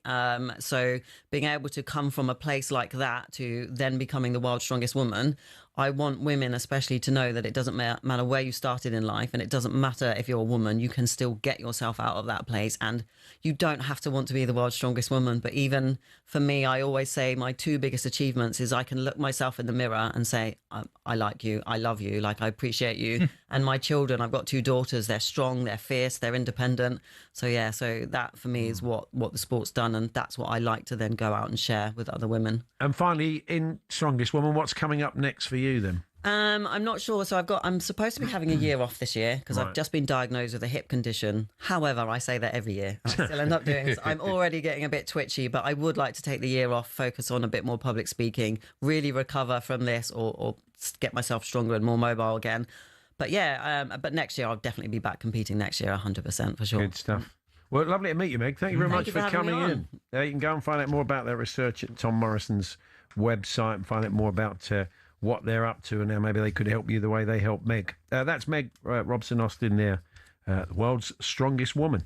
Michael Dubrey joining us a little bit later on, formerly of Chelsea and Leeds. But as we said, Nikisa Bidarian's coming in, co-founder of Most Valuable Promotions with Jake Paul. A big signing in the world of women's boxing today. We're chatting about that.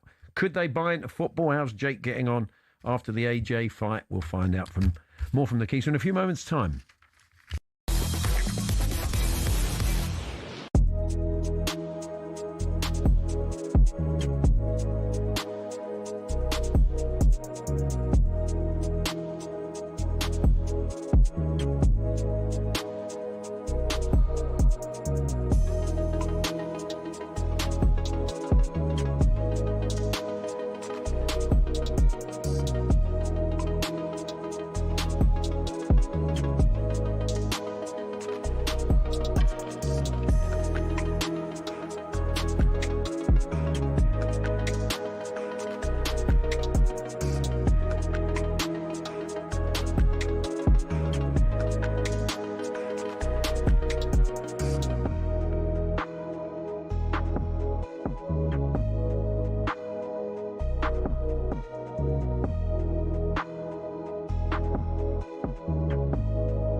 Back on Thursday, Simon and Willie exchanged a fair bit of banter in the boxing hour on that day going into the fight.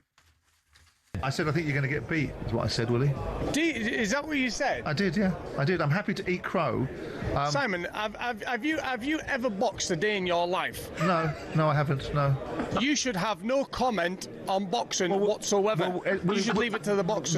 We will see. Because you've never had a fight in your life. We will see. And when you have an opinion on something in life that you've never done, we can have a conversation about that as well. The only thing you can box, Simon, listen to me. The only thing you can box is box in Tesco's shopping centre. Well, that's what you can box. Willie, if you lose that fight, you'll probably be working in there. You shouldn't give any...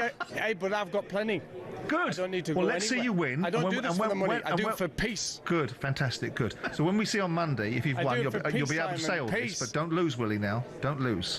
Whatever you do, don't lose. But Simon, if you've never boxed a day in your life, and you've never felt a punch in your face, you should have no comment to boxing. I'm not allowed an opinion. In your life. I'm not allowed an opinion. Forget about this. I'm not allowed You're an not opinion. allowed an opinion because you've never boxed. Okay. You don't know. All right. Well, hopefully my opinion will mean nothing. You should keep to the Willie. football. But if I'm wrong, if I'm right, Willie, you are going to eat some crow, buddy. Well, he didn't need to eat anything because the scores were wide, 99, 91, 98, 92, 98, 92. So, Willie, you got out of that shift at Tesco on Sunday. Well done. Good morning. Definitely. I got out of it nice and clear. Thank God I don't need to work in Tesco's no more. And we're on to the next one.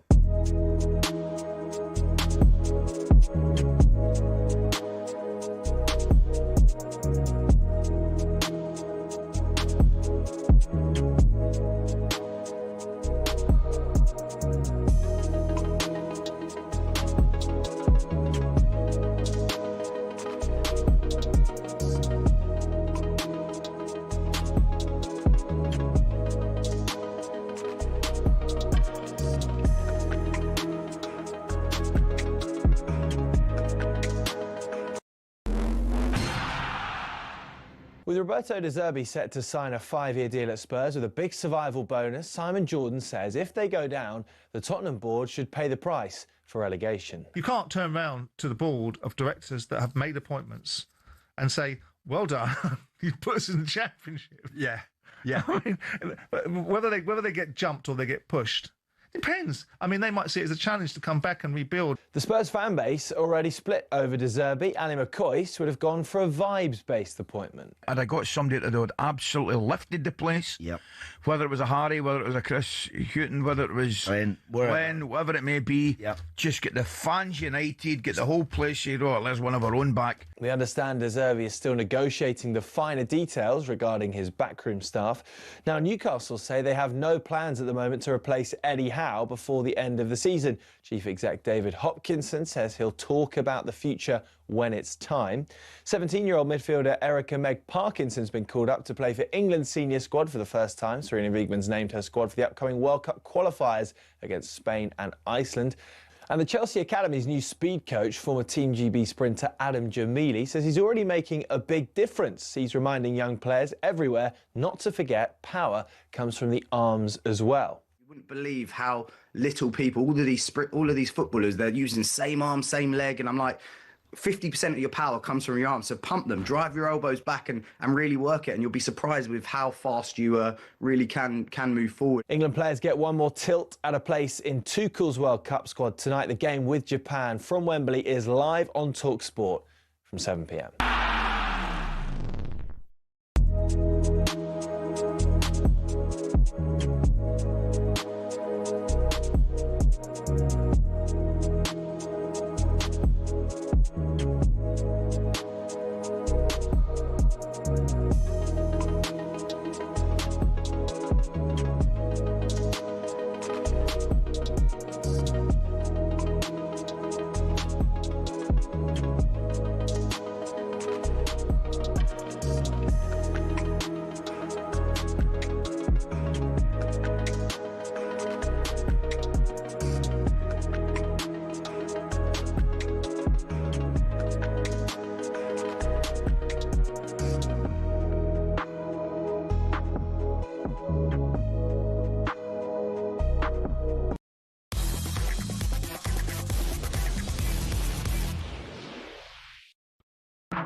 Paul Hawksbee, Andy Jacobs here on talkSPORT. We were just chatting to Meg Robson-Austin, the world's strongest woman. We've tried to entice her into the world of women's boxing, but she doesn't want to be punched in the face, she says. She has all the physical prerequisites to box. But plenty of women do, and these are exciting times for women's boxing, and front and centre of that are MVP, Most Valuable Promotions. That's co-owned by Jake Paul, of course we know, and the CEO of MVP, Nikisa Bidarian, who joins us now. Hi, Nikisa, good to see you. Good to see you, and thank you for having me. Yeah, pleasure, yeah. So you've got a big show this weekend, haven't you, on Sky as well, with some familiar names to British boxing? Sunday, April 5th, a quadruple world championship fight with all 4 championship fight having British athletes in them. Yeah. And at the top of the bill is Caroline Dubois, who is taking on Terry Harper, the number 1 and number 235-pound athletes. And this is really Caroline's chance to show the fans that she's built through the UK and through the Olympics that she's the real deal. And Terry, who's a 3-division champion, maintaining that, no, it's still her division. And then right below them, as the double main event, is Ellie Scottney versus Maëlys Flores. And Ellie Scottney, if she wins, will become the youngest male or female British undisputed champion in history, and I can't wait to see that. That's exciting. I was saying to you, I watched the trail this morning, and you could see it was Olympia, which is such a great old boxing venue. You said you've done that deliberately, you were telling me. Yeah, we wanted to come to the market and present something that's new but old, right? So, of course, it's been done before, but it hasn't been done in a very long time.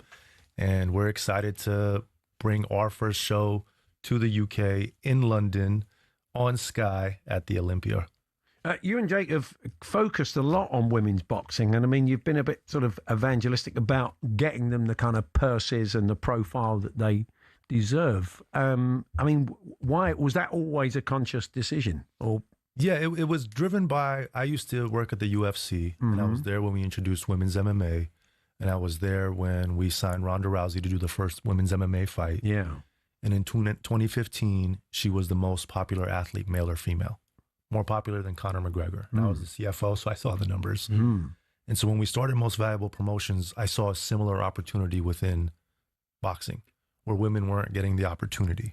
And it's not about equal pay, it's about equal opportunity. And if you're able to deliver the numbers, the people sitting in the venue, viewership, then you should get paid the same as the men. Yeah. I remember reading something a while back where I think it was Amanda Serrano's agent being skeptical. I think you'd kind of discussed the figure that you could deliver, that you could make her X amount of dollars in so long, and the agent was fairly skeptical because I suppose, you know, for too long the women's boxers weren't really receiving the kind of money that they did deserve, considering their profile, as you just said. Yeah, I think it's about the right matchups, right? So I can't sit here and tell you every female boxer is making millions of dollars. Sure. But if you're able to create a compelling matchup with the right audience and the right opportunity, then multi-million-dollar paydays should exist for women boxers like they do the men. And we've delivered on that multiple times. Do you intend to get more involved in men's boxing as well, alongside that? Look, we have some great young male fighters in the U.S. We have a German Olympian bronze medalist from 2024 in Paris. And we're going to take a very specific approach to the men's side of the business. There's a lot of great existing promoters like Queensbury, like Matchroom in the UK, and there's some great American ones too. So we don't want to just come in and be another promoter. We want to have our own specific spin and view of it. On the women's side, it made sense because it was underserved, it was underinvested, and the talent is there. And beyond the weekend, you're doing a lot of events with Sky. That's what you announced today. So today we announced a multi-year partnership to bring our MVPW product, which is women's led, to Sky for the next 3 years. We also announced a deal with ESPN a few weeks ago to do the same thing for MVPW. And our next show after April 5th is April 17th in New York, another championship headlined card that will also air on Sky in the UK. Right. We were just talking to the world's strongest woman and saying that the growth of women's sport is in the last 2 or 3 years is incredible, isn't it? It is the big growth area, I think, for sport. Absolutely. You look at the WNBA. This month it turns 30. It's taken 30 years for them to get to this point. They're just about to ratify a new labor union agreement, and the athletes are starting to make real meaningful pay now. I think women's sport is in a special moment in time where there's outsized attention on it, but it's well deserved because these athletes perform unbelievable feats when they step into the ring, onto the court, onto the arena. And for us, the opportunity in boxing is twofold. It's the existing boxing audience, but there's also a distinct fan demographic that are females who support women's sports. Yeah. And so we want to bring them into boxing as well. So beyond boxing, Nikisa, would you look at soccer? Would you look at maybe a WNBA franchise? Have you thought about that? We think there's a lot of opportunity on boxing. That's where we're focused. You know, my background, I started in consulting, then Wall Street, then investing, and then I was at the UFC for a number of years. So the transition to boxing made sense, and we think we're just at we're 4.5 years into this game. We have a long way to go. Last time we saw Jake, of course, was against Anthony Joshua. How's he healing? Because that was a bit of a shocker afterwards to realise that he'd done himself some damage. He hasn't stopped, from post day one of surgery. He's been traveling the world, having fun, but also doing business. And, he's fine. I think he has another 2 or 3 months of recovery, and then he'll get back in the ring, and he's looking to come back. As a cruiserweight, though? as a cruiserweight. Yeah. Late 2026. You'll be aware there was pushback on that fight. There was a feeling that he was kind of sailing a bit too close to the wind with a guy who was virtually a current world champion. I mean, he has no regrets, I take it, going in with him. Absolutely not. And look, he lasted longer than 18 of Anthony Joshua's previous opponents. He took Anthony Joshua's best shot and it broke his jaw, but that shot has knocked out many, many heavyweight boxers. So from my perspective, he went into it believing he could win. After the fight, him and I alone, I said, Jake, tell me now, honestly, did you actually think you could beat Anthony Joshua, or was it all for a promotion? He goes, bro, I knew if I landed the perfect punch, I had him. But maybe even if I did land the perfect punch, it didn't hurt him enough, because he'd landed a few very clean shots on him. The size difference was definitely meaningful. The experience difference was there, but Jake saw what he saw, and I think he was right, that he could actually evade Anthony Joshua and maybe pull off an upset. But his cardio didn't hold up, and that's when he got caught. Yeah, and both men had a handsome purse, didn't they? So, I think and Anthony Joshua became a bigger star than he's ever been in the U.S. I mean, that's a fact. He fought Andy Ruiz in 2017 at Madison Square Garden and lost. Never came back. Right. Comes back 9 years later, fights in an audience that's probably 20 times the size of what he fought when he fought Andy Ruiz in terms of viewership, and now he's a household name in the U.S. Yeah. I mean, you're his friend, I'm sure, and his business partner, but do you ever worry about him kind of playing with his health a little bit? You say he looked at Anthony Joshua, but when you're going in with a guy that big, with that kind of experience, I mean, does that ever concern you on a human level? I didn't think that he was taking more risk than what happens in boxing on a week-in, week-out basis, where you have professionals with deep amateur experience fighting novices, right? That's a very regular occurrence in boxing. Sure. Jake has been training boxing seriously for 5 years. He's young, healthy, strong, best trainers in the world, and Anthony Joshua is not at the peak of his career. So I felt like there was that kind of opportunity to surprise the world. Did I want him to fight Anthony Joshua? No, I've been on record. He came to me in March of last year. I said, we shouldn't do this now. Let's do it later. He was supposed to fight Gervonta Davis, who was a much smaller man. And when that fight fell out, Jake Paul said, give me Anthony Joshua. And that's what we did. So no names at the moment then from a cruiserweight point of view? Is anybody's, we'll know, he'll start calling them out, I would imagine. Yeah, I would say right now we're focused on what we're doing, this coming weekend here in London. Yeah. And how have you found? Fight him, I don't mind. Yeah, go on, Andy. That's not a fair fight. What about the coming from MMA into the business of boxing? What have you made of that?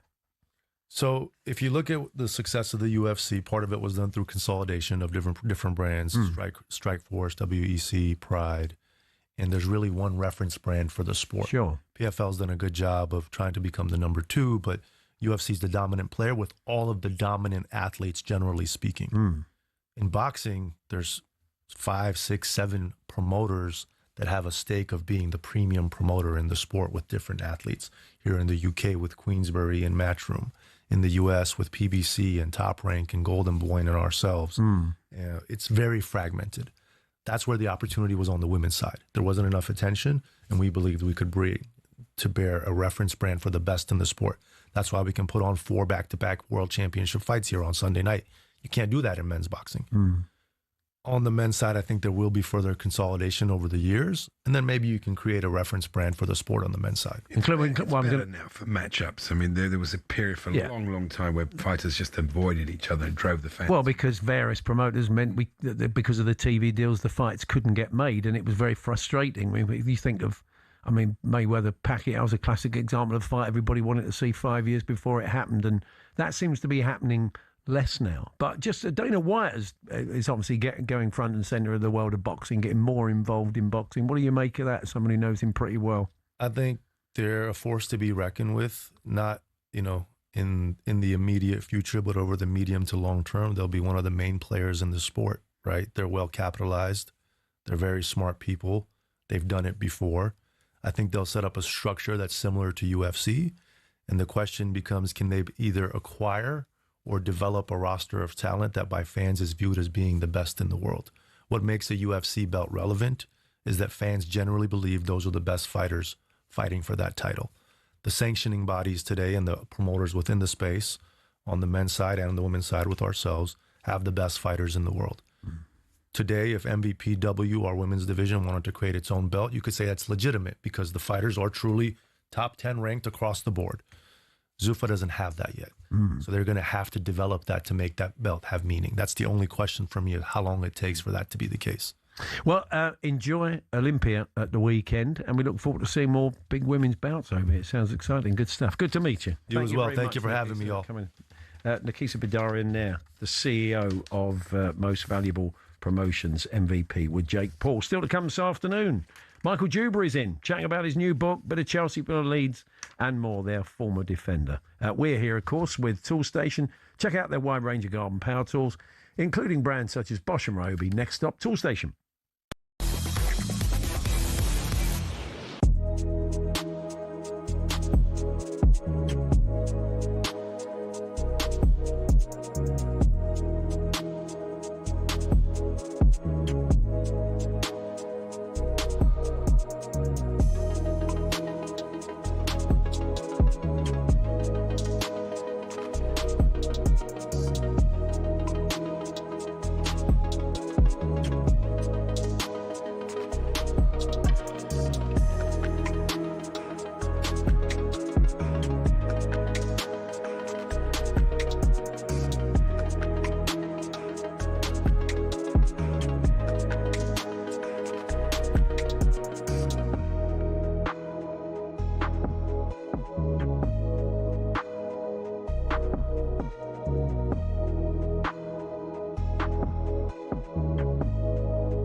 Thomas Tuchel has a whole lot fewer Arsenal players than he might have imagined in the coming days, because 10 Arsenal players have now withdrawn, not just from England duty, but from international duty.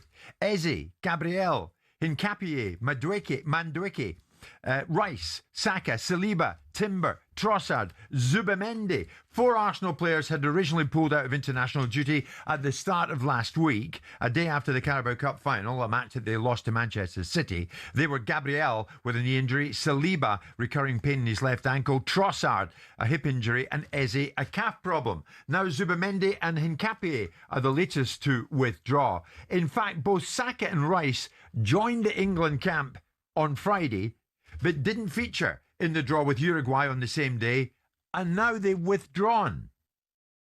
Sir Alex Ferguson used to remove players from international duty. In 2011, he described friendlies as a waste of time. Arsenal invincible Martin Keown is in our midst. Martin, are Arsenal being hit with a disastrous injury crisis, or is Arteta doing a Fergie? Well, there's a lot of players that are injured going into this international. I hope that you're not making it as an inference that Arsenal are deliberately taking players out, because I think they're genuinely injured, Jim. So let's just go for each one. So Eze didn't make the cup final. Do you think all of them are genuinely injured? Ødegaard didn't make the cup final. They've been disappointed to have done so. I think there was another player in there as well. So 3 players missed the cup final. Zubimendi actually he played in the first game for Spain. He's got injured in that game. So I make that 4 of them. Gabriel, who's been pulled out of the squad, got injured early in the season playing Brazil and was out for 2 months.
joined in the studio now by the former Chelsea, Leeds, Stoke City defender, Michael Dubrey. Good afternoon, Michael. Good afternoon. How you doing, gents? Good, thank you. As if you captained a lot of the sides you played for as you went along, so I suppose the kind of leadership thing could have been the route you went down. I mean, transitioning after football, how sort of difficult is that to find what you're going to do, having been a pro for so long? It is very difficult for a lot of pros because football's your identity. But for myself, when I was in Scotland, I started thinking I'm not going to go the coaching route because I wanted to be more based at home. I know that coaching takes you here, there and everywhere and you're never assured of getting a job. And I didn't want my first job be back up north and then up and root the family and then you're sacked in 6 months, etc., etc. And it wasn't something I wanted to do. I got into journalism. I started writing when I was at Oxford. I got a piece in the Oxford Mail. I like that route. Be fair, no, I started in Scotland. I got a piece in the Scottish Sun, and then it took over and I went to Oxford. So I like that role. My blueprint was journalism, start getting that, and then maybe the media. But it just turned out that when I retired, it wasn't. There's only a few real roles. Other than that, you're doing the here, there, and everywhere a bit. Yeah. And it wasn't for me. It wasn't in control. I've always been very talkative and helping younger players when I was playing, and it kind of lent itself to going into sort of the coaching, mentoring route. And I studied that, coaching. The lady Dee Clayton, done my keynote speaking one-to-one with her. Then I've done an executive coaching course, the OCM, and then got my diploma there. And it's just grown from there. So leadership and coaching and mentoring has grown from there. And you work with businesses and... in the corporate world, doing keynote speaking, one-to-one coaching, elite performance is where I specialise because that's what I've done for most of my career. And then also the mentoring young people, coaching and mentoring young people. But yeah, so it's both worlds, the education, the young people and the corporate world. And you've now written your book, Raise Your Game, which kind of sort of obviously is a culmination of all that experience. And you've spoken to lots and lots of people from the world of sport, haven't you? The being an author was one of on my bucket list. It's like, it's a good thing to have, and it helps in the world I'm in as well, being recognised as an author.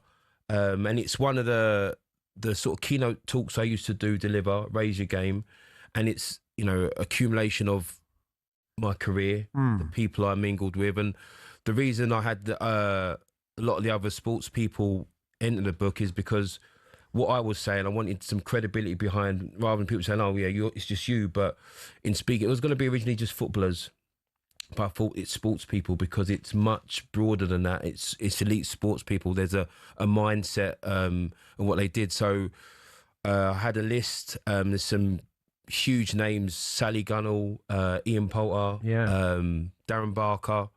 Got Darren Campbell in there. Darren Campbell, Gail Ems. Yeah, Gail Ems. There's Andy Lapthorne, Franco Zola. Yeah, Gianfranco. Yeah, Gianfranco, my good mate. He was like, "I'll help you." And the best thing about when I spoke to all these people, they were so honest and open. And I'm a sports fan, so I was like on the other end, speaking to them as a fan and listening in and taking it all in. And when they were speaking, it just resonated so much. And I'm very proud for them to be in the book. Yeah. Who's the book aimed at? Basically, is it younger people? No, the book is aimed. When people ask this, it's like I don't want to make it generic, but it's aimed at ambitious people. People that just want to better themselves, and that could be young or old. There's something for everyone, regardless of your profession. Determined people. So really, people that are ambitious. Whether you're an individual or part of a team, it's aimed at that. And I won't say there's an age bracket on it, because young or old, there's something to get from it. Yeah, I mean, RAISE is an acronym. It stands for something. They're the kind of key factors. Yeah, so RAISE is an acronym for resilience, adaptability, integrity, strength, and excellence. And it's something that all elite sports people have. And I know that you can speak to someone else and they might say there's something else in there, there's something more, but those are what you find all top elite performers have. They have resilience because they've had to come through a lot. Adaptable because they've had to adapt. There's change in sport. There's change all the time, whether it's rules, conditions, environment. Managers. Yeah, we've all had that. Yeah. Do you think the young players, though, we were talking about this, I was chatting with Danny Mills about this as well last night, about resilience is an interesting thing. Do you think that they have the resilience that you had when you were growing up through the game? Or do you think it's something now that's harder for younger people? No, I think if you see a player playing top flight football, they had to be resilient because there's a lot of hurdles to get to where they get to. You know, the statistic 0.001%. Whether young people now have resilience, you know, in the academies, I think they do because they still have to get to that environment. It's whether they have it to get to where they need to go. But you're always going to find those at the top level have it because they've had to break through a lot. Well, we're going to talk a bit of Chelsea. We'll talk more about the book as well. Michael's going to stick around with us. We'll tell you more about Raise Your Game. Just to let you know that we're expecting the announcement anytime soon that Roberto De Zerbi is the new Spurs manager. And for more on that move, French football expert Matt Spiro joined Alex Crook and Angelina Kelly on the talkSPORT Daily podcast to run through everything you need to know, of course, because he was at Marseille most recently. That's the talkSPORT Daily podcast, available on all podcast platforms now. More from Michael Dubrey after the sports headlines.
This is the fourth shortest reign of any Premier League manager. Just 5 days longer than Ange Forrest and 35 longer than 9-day Tudor Queen Lady Jane Grey. Oh no, you're taking a mickey now. And for a bit more context, it's thought that the average human would be able to walk from London to the heart of the Swiss Alps in such time as Tudor has been in charge.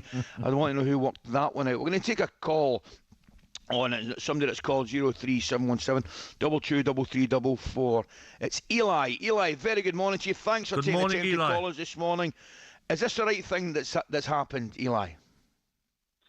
Yeah, good morning. Talking about Tottenham Hotspur now, my club that I've supported over maybe 50 odd years. Yeah.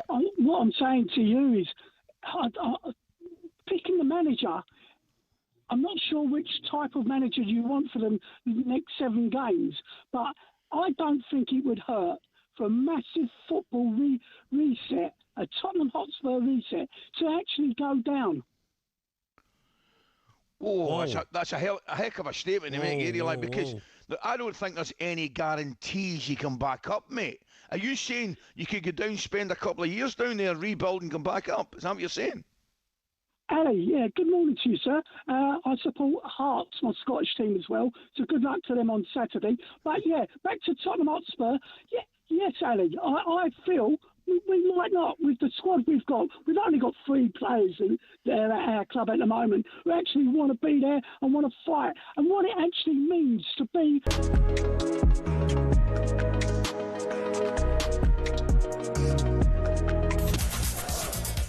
We'll talk a bit of Chelsea, Leeds and more with their former defender Michael Dubrey in the studio with us after Max Scott with the sports headlines. talkSPORT Sports Update, powered by the Nissan Van range, supporting van owners to get the job done. Search Nissan Vans or head to your local Nissan Van centre. Thank you, Paul. Good afternoon. We understand Spurs have reached an agreement with Roberto De Zerbi. He's set to become the 3rd highest paid manager in the Premier League. Simon Jordan says in doing so, De Zerbi's had Spurs' pants down. Without actually having done that much as a manager, besides a few decent performances at Brighton for a period of time, a little bit of a performance at Shakhtar Donetsk, and a little bit of a performance at Marseille, all of them resulting in everyone falling out with him and being shuffled out the door, one way or t'other. What a state Spurs have got themselves in. Italian football journalist Daniele Fisichella's told talkSPORT he's baffled by the appointment. If he accepted to go to Tottenham after having turned them down twice already this season, as is understood, it would be, of course, a surprising one, but one where perhaps the Zerbi feels that the conditions now are right for him. A huge bonus for keeping Spurs up seems right for De Zerbi, who's now agreed a deal to become the manager. Now, Newcastle Chief Executive David Hopkinson says they have no plans at the moment to replace Eddie Howe before the end of the season, but he says they'll have to sell big-name players if they don't qualify for the Champions League. And Serena Wiegman says she's looking to the next generation in calling up 17-year-old midfielder Erica Meg Parkinson to a World Cup qualifiers squad. The youngster's currently on the books of Portuguese First Division side Valadares Gaia, that has gone through the Lionesses' pathway. There's a little bit lack of depth also in the team, and then you're going to look at the next, and she has done well with those teams, and knowing also that's a big step to the senior level. Get more on all of that on the website at talksport.com. talkSPORT News. Donald Trump tells the UK, go get your own oil, and a new government report's found nearly 1 in 10 young people self-identify as autistic. Amelia's got more in half an hour. talkSPORT weather with QuickFit. With over 600 centres across the UK, most of which open 7 days a week, we're always there when you need us. QuickFit. Drive away happy every time. Getting a bit brighter later with some warm afternoon sunshine developing. Still a few showers though, very mild. They're windy in the north.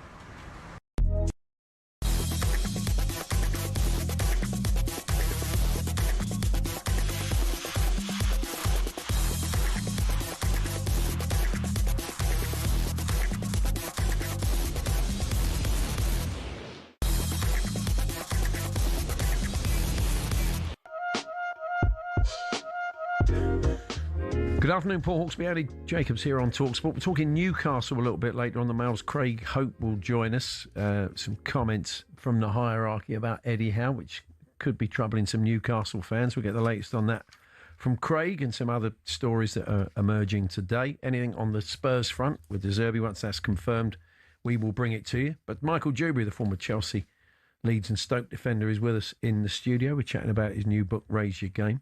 Let's talk a bit of Chelsea, Michael. I'm sure they're kind of are your team, aren't they? Because you started out there so early. What do you make of what's going on at the moment? For any Chelsea fan, it must be, I'd say frustrating is a polite word, to seeing what's going on. The ownership frustrates them. The football at the moment is frustrating them. And many are talking about the manager frustrating them. So it's just all round. It's not positive, from especially when it looked so good when they was climbing the table and looking like they could push to get that secure a European spot easy.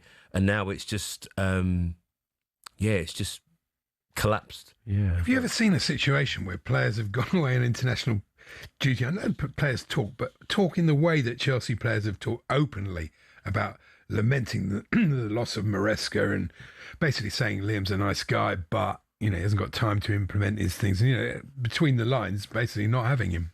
No, only time I'll be honest, you see that is when players are trying to talk themselves into a move out, and just trying to create some chaos so they can be out. So it's strange why you wouldn't back your manager, but having or not being inside there, it just seems like players are just trying to talk themselves out of the club and create a move for themselves. You were at Chelsea at a real time of change, I mean, I remember watching something online with you talking about like John Spencer being unseated by Franco Zola, and you guys thinking at the time, who's Gianfranco Zola? Why are we signing him?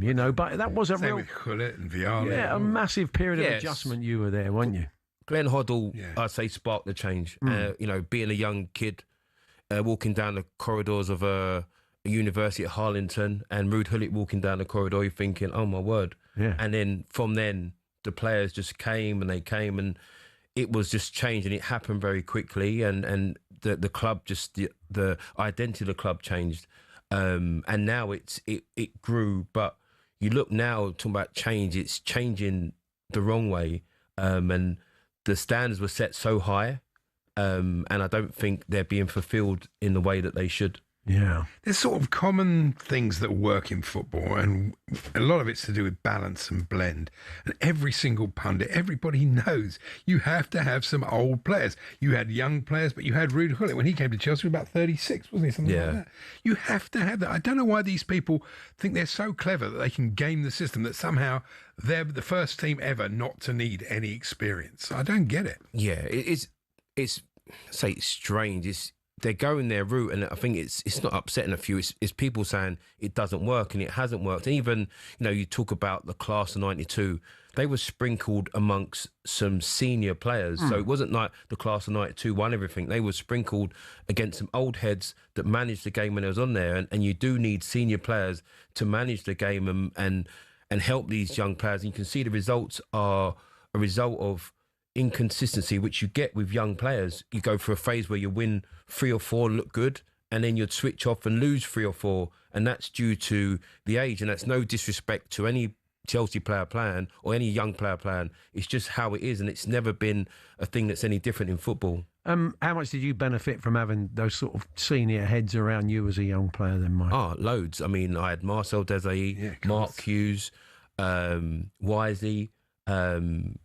There was loads. Even today, on the 25th anniversary, God rest his soul, David Rocastle, I was around him and he steered me in many ways. So you need those ways just to learn from their mistakes and not your own, and they help, especially in the first team where you can make mistakes. It's big, the game's going on.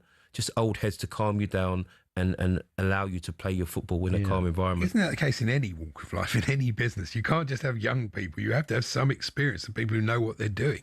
Yeah, and again, it's not a shade on just youth and energy, but you just need sometimes that bit of experience to guide and to show. And over the course of 38 games, you definitely need it. Now, you were at Leeds at a pretty turbulent time, and I sort of gave Andy the briefest explanation of a story that I've heard you tell before, and the listeners may not know of it, but there was certain allegations at the time, wasn't it, when you were at Leeds, about someone within the hierarchy wanting to get you off the wage bill. Oh, yeah. I mean, these were allegations. Yeah. I'm glad you started with that word. So it's there are allegations that. So anyone that doesn't know, when you play a game the night before, you go to sometime overnight. We used to stay overnight at home games. David O'Leary's had overnight. So then we'd stay in a hotel when you have your food, your pastas and whatever. It was a tomato sauce and whatever it is. So I go there, have my chicken and pasta, and allegedly the aim was, because at the time I think I was one of the ones still on higher wages, someone was going to sprinkle parmesan on my pasta, but it'd be laced with cocaine, and then I'd be drug tested on the Monday morning, and then I'd fail the drug test and be off the wages. Unfortunate for me, I don't like parmesan. It smells, and I don't like it, so I didn't have it, and so it didn't work. So I didn't know nothing about it. I knew about it when I picked up, I can't remember what paper it was on the Sunday morning, and read it like everyone And this was the allegation, which was never sort of substantiated. Yeah, it was no one ever knew what had gone on, but what a bizarre story. I know, it was a very weird story, but that was one of the allegations in a time where the club were in debt. They needed to sell assets, and the players on higher wages needed to get off the wage bill. And I happened to be one of those. Wowee. And Stoke, you played a lot of games for Stoke, didn't you? Yeah. You had happy memories of playing. I love my time in Stoke. Captain the club, very proud. When I went to Stoke, I kind of lost the love of football. Went there, and they just grew it. Like, great people, great club. Hopefully, I can do something about a little gap in that stadium that kept letting the wind in. But, lovely place. It's interesting, isn't it? There, I mean, as a Tottenham fan, I'm sort of potentially eyeing the threat of relegation. Well, more than the threat of relegation, we're getting pretty close to it if we're not careful. Yeah. So Stoke is a case in point, isn't it? Some clubs bounce back, some don't, and they've not been able to do that, have they? No, it's strange. I think sometimes with Stoke, the players they had were all players that felt they could have played higher. So then they disperse, and then you then get another set of players that maybe not the same quality, that can't give you the same chance to bounce back. And that might be the case with Spurs if they go down. Those players will not want to play in the Championship. I mean, you'd imagine the squad would be gutted. I could probably sit here and I could probably sit there and tell you the players that would stay and fight and keep them in it. And there'd be a few, but as you say, it's a real shock to the system, isn't it? I mean, the amount of games you play in the Championship and just how attritional it is and how, it's just very hard work. There's no respite. That's Saturday, Wednesday, Saturday, Wednesday. There's not even any chance. All you're doing is recovering from games, and it's non-stop, and it's, you know, it's a lot. Yeah. So just going back to the book, it's available on Amazon, I understand. People can buy it from there. On Amazon, yes. It's available to buy on Amazon. Listen, it's if you're an ambitious person that want to develop and improve yourself, raise your game, is the book for you. And you've got a business that runs alongside it, haven't you? Yeah. Made Leaders is a coaching business. I'm an elite performance coach, help people improve themselves, develop themselves, and also my other company helps young people, so I mentor young people as well. So between the two, it works together, help people develop and grow, become the best version of themselves. Yeah. Do you find people, when you're working with young people, they're receptive to the ideas these days? I think most people that want to. I think sometimes people need to be, you know, some people are stubborn, feel they don't need help. That's just normal. But most people want to improve, especially this day and age. Most people want to improve, and it's just how they receive that information. So, you know, they some people work with coaches on the quiet because it's sort of an image thing. It's not really that well received as yet. Like, oh, you're working with someone. But it's something that can help and develop yourself. And if you're someone that wants to get to the next level, then that's the thing to do. I always say to people, if you're in the top 0.01% of your professional industry, where would that be? And it's usually CEO, the top. Yeah. So why wouldn't you want that blueprint? You know, success leaves footprints. What are you proudest of working with people, whether that's individuals or with companies, and with what you've done? Just when football. Just when you see change, when people come to you, thank you, that helped me. You know, I've got that promotion. I've improved. I've got that new job. I was feeling down. That's helped me. I believe in myself more. Those sort of comments are the things that make me feel proud, is that my words or my experiences, and my experience of just life and a world of professional football and being around people, just using that to help people improve and grow. You probably saw as well with the pandemic the difference that made in people's lives, how they had to sort of pick their lives up again and get their confidence back and get into the pattern of work, because you were working on this before and after the pandemic, weren't you? Yeah, you know what, the pandemic, I think the biggest thing was kindness and a duty of care. People just asking, you okay, how are you? And that inclusivity that people helped. And when you do that, and people just sometimes want to talk, and not everyone's doing okay, but asking, you okay? How you doing? Good morning. Just those little attentive bits that change people, and people asking about other people. A bit of a gear shift finally. What about the World Cup with England this year? You feeling pretty optimistic? It's the World Cup, isn't it? So you hope. The last World Cup, England have gone deep. So I think you just see what the first round of games are, and then you just see what happens. And they should go deep, but you just can never tell. Yeah, I mean, we all hope they do, don't we? Yeah. I'll be reading the book. I'm hoping to Please improve. do. And I mean, it's not too late for you to improve. I've got plenty of room for improvement. Yeah, you certainly have. There is no ceiling, Andy. Definitely not. Well, good to see you, Michael. Thank you very much. Thanks very much for coming in. Michael's book is called Raise Your Game, Made Leaders. You can find it, everything they're up to, online. It's Paul Hawksbee and Andy Jacobs here on talkSPORT.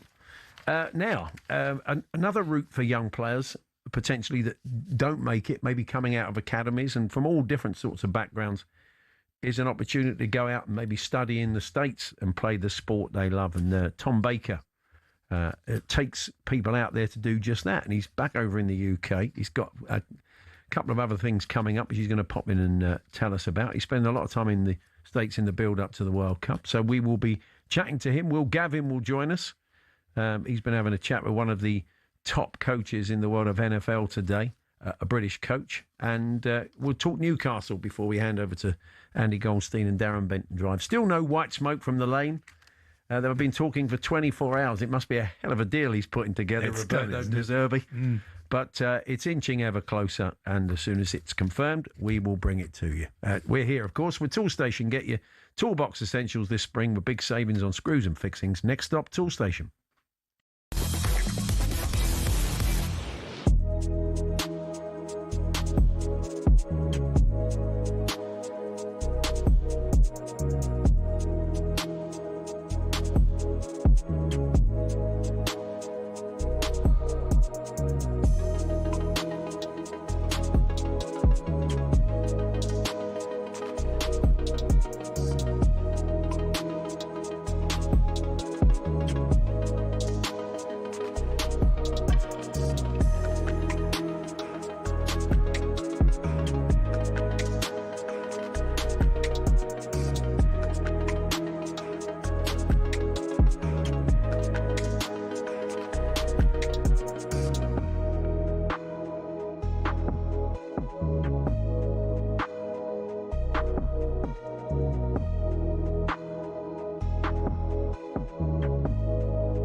Do you trust the Spurs ownership to get this next appointment right? Do I trust the Spurs ownership? I don't know. Do I rate the Spurs ownership? Well, you said you're not sure that you know what they're doing. It's not for me to trust them because I don't care about their judgment. But do I rate their judgment? Well, not at this moment in time, because the body of work that they've produced is poor. They weren't responsible for the appointment of Thomas Frank, so there's an irrelevance to that question because Daniel Levy made that appointment. The fact that he fired him, the fact that was an inevitability and forecast by me 2 or 3 months earlier isn't a surprise. The fact that they've in my mind, they've got 2 people that are number 2s in business, running the business and making decisions with outside influences that sit on their board that don't have any football knowledge, in my view, making decisions, has brought out outcomes that would make anybody go, well, I don't really rate their thinking. As far as the Zerbi is concerned, he's a decent manager. He comes with his own baggage like most of them do. He did a decent job at Brighton. He was an ungrateful little wretch when he departed because he decided to have a broadside at the owner of the football club that spent enormous amounts of time giving him an opportunity and backing him. Just because you lost a game in Europe doesn't really entitle you to have a broadside at your ownership model. But that's what he does and that's what you get. Now, for him, taking Tottenham Hotspur, I think there's all upside for him. This is a huge football club. Irrespective if it gets relegated or not, my balance of probabilities it will bounce back again. And it'll be priced into people's thinking. If he takes the Tottenham job because of the size of that football club and the scale of it, then there will always be a dispensation if they were to be relegated because it wouldn't be on his watch, really. He can't be responsible for less than 20% of the season producing an outcome that ultimately has already been seeded in the previous 80%. He might get them close and close and go down and do what Benitez did, which is bring them back up again.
Hawksbee Jacobs here on talkSPORT. Now, as we all know, not everybody who's a decent footballer maybe gets through to academy and plays at a good level makes it all the way. But they still have something to offer as a player, and that could be non-league. It could go in a different direction. They could coach.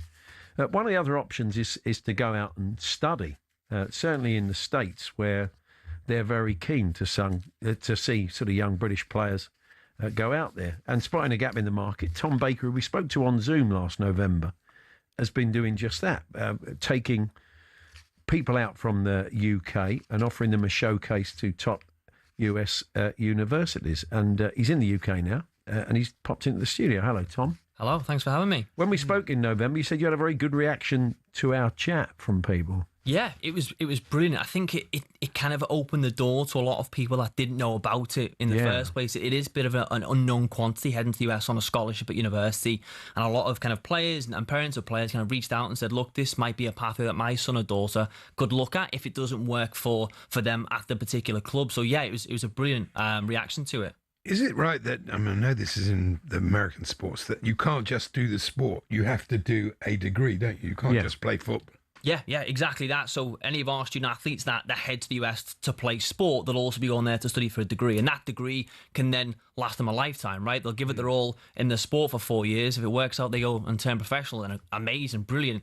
If not, they've then got that degree that they can then fall back on and use in later life, which is brilliant. That's good. And when they want you, I know from somebody I know's daughter was offered an opportunity that when they want you, that they'll push the boat out, won't they? The universities, to make sure they can get you out there to play for their team and give you a good education. Yeah, absolutely. Over the last 6 years, we've had over 250 student athletes recruited on sports scholarships in America, and the largest scholarship that we've helped the young athlete receive was just under $250,000. So that university invested, I think it was $245,000 for that specific student athlete to study and play and live at that university. So if they want you, they will push the boat out for you. It's quite a big leap, isn't it, for somebody that young to just go halfway across the world and set up a new life in an American uni. So, is that part of what you do? You try and be a bit of a bridge, make it an easier transition. Yeah, exactly that. So we place students on sports scholarships, but what we also do is offer them a pathway to come and spend 10 days with us on a tour. So we've got a tour coming up in April to California. We're taking a squad of 18 players to California, kind of give them an opportunity to kind of see what it looks like in the US. Also give them an opportunity to be recruited by those universities that we're playing against 4 universities in 9 days. Give them an opportunity to kind of see what the US looks like, meet coaches, and then ultimately be recruited, and kind of they'll be a little bit more familiar when the time comes to actually stepping foot on the plane for real, I guess. Without maybe dealing with sort of real names and real clubs, what's the profile of the 18 you're taking? What are their backgrounds to kind of take them to this level? It'll be a real mix. So we will have some players who have played at, academies from category 1 right down to a category 4, but then we'll also have other players who might be playing for a good college or sixth form team, might be representing the county or playing good Saturday league football. So kind of you don't have to have played an academy to go to the US. Kind of there's just a different avenue for each player that goes there. You will have some players who come from an academy, but the vast majority of our players on this specific tour, I think it's probably 50 or 60% haven't played for an academy before, and they're kind of coming over and they'll have the same opportunities that those would be if they play for an academy. What's your background? How did you get into this? So I went through this pathway myself. So I was in sixth form, unsure what I wanted to do after sixth form. I went to some open days at UK universities and kind of figured out maybe that wasn't quite for me. I stumbled across a university American football game on TV one Saturday night. It was Texas A&M University against Louisiana State University, American football, and there's 106,000 people watching this game. And I was kind of like, what is this? I've just been to John Moores University in Liverpool. It was great, don't get me wrong, but there wasn't a stadium with 105,000 people. So I then went down the avenue of pursuing what this looked like and ended up in a place called Charleston, West Virginia. I'd never heard of the city of Charleston before. The only thing I'd heard about of West Virginia was that famous song, Country Roads, and the rest was history. Played sport at university, played full-time football there, as well as studying for a business degree, and I'd had the best 4 years of my life, and that kind of led me back to the UK to then start 219 Sport. So that was 6 years ago. What are the difficulties then? You've lived it, Tom. Yeah. So, say, if you're going to help them make that transition because you've been there, what are the problems that come up for these kids that go to the American unis? It's the big thing is initially is kind of being away from home for longer than probably 4 or 5 days, and that's where our tours come in handy, kind of giving them that chance to spend 10 days in a specific part of the US. I think it's something they might like to pursue, rather than just committing and then having all that pressure of thinking, well, I'm going to have to stick it out. Exactly, yeah. So you kind of go and try it, see what it's like, and if you then get scholarship offers, then amazing. You kind of you set your life up then. If not, you go there, you experience it. And if it's not for you, then you kind of realise maybe this isn't my avenue, and that's completely fine as well. Whereas opposed to we do play students without coming on a tour, and it's kind of like they're kind of going into an environment where maybe they've not been before and those types of things. So homesickness is a big one, and kind of being away from home and adapting to weathers and different conditions and cultures, and given that huge jump, that's a lot to deal with at an 18 years of age. Yeah. So you got one in California, one in New York, is that right? Yeah, so California is the 8th of April. So we've got a men's tour to California, 8th of April, playing against 4 different universities. And then we're going to New York on the men's side as well at the end of May. Again, another tour playing at some universities. And then in October, we're taking a squad of women to Miami to play. So again, same type of profile of player. I was going to ask you that. So this is just, women's football as well, which we said is big in the college circuit in the States. It's probably even bigger in some ways, isn't it? Yeah, it's huge. Honestly, the opportunities that our women's players get are kind of mind-blowing. I kind of look at some of the offers that our students get, and on the women's side, it's insane. So the opportunities in the US are wild when it comes to scholarships on the women's side. Okay. 219sports.co.uk if you want to find out. Sounds good. About what Tom's up to. You're obviously from Liverpool. You red or a blue? I was fortunate enough to be born on the right side of the city. I'm a red. Oh, okay. How are you feeling about life as a Liverpool fan? I know you're back up there at the moment. So what's the mood like amongst your Liverpool mates who are here most of the time? Yeah, it's not great at the moment. Obviously, it hasn't been a brilliant season for Liverpool. Obviously, we had a wonderful year last year, which was amazing. Kind of winning a league title, kind of with fans in the stadium. So that was great. This season hasn't been too good. So hopefully a big rebuild this summer and kind of see where we are this time next year. It does feel like it's going to be a big summer. I mean, possibly even in the dugout as well, with sort of the spectre of Xavi Alonso from Arne Slot's point of view. There's a ready-made person to come in, isn't there? Which would be a bit tight on him. But having said that, it's all about results, isn't it? Really? Yeah, that's football, right? And I was brought up in a generation kind of watching Xabi Alonso play for Liverpool, so he's kind of a bit of a hero of mine. So if that happens, then I'll support him just as much as I support his Slot. Well, all the best, Tom. Thank you very much for popping in, and best of luck with what you're up to. 219sports.co.uk if it's whetted your appetite and you're a young athlete or a parent of one that would like to know a little bit more about what Tom's up to. Now, also staying with the world of American sport, this time football.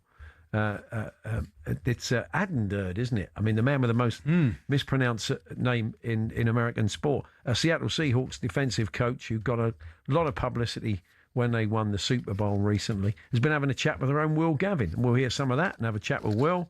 He's going to pop in a moment. And we're talking Newcastle before 4 o'clock as well. And that's Andy Goldstein, Darren Bent taking over. And don't forget England, Japan, live on talkSPORT tonight, all the build-up from 7.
Friday night, England drew 1-1 with Uruguay. Ben White making his first appearance for his country since he walked out at the Qatar 2022 World Cup camp due to a reported falling out with the then assistant Steve Holland.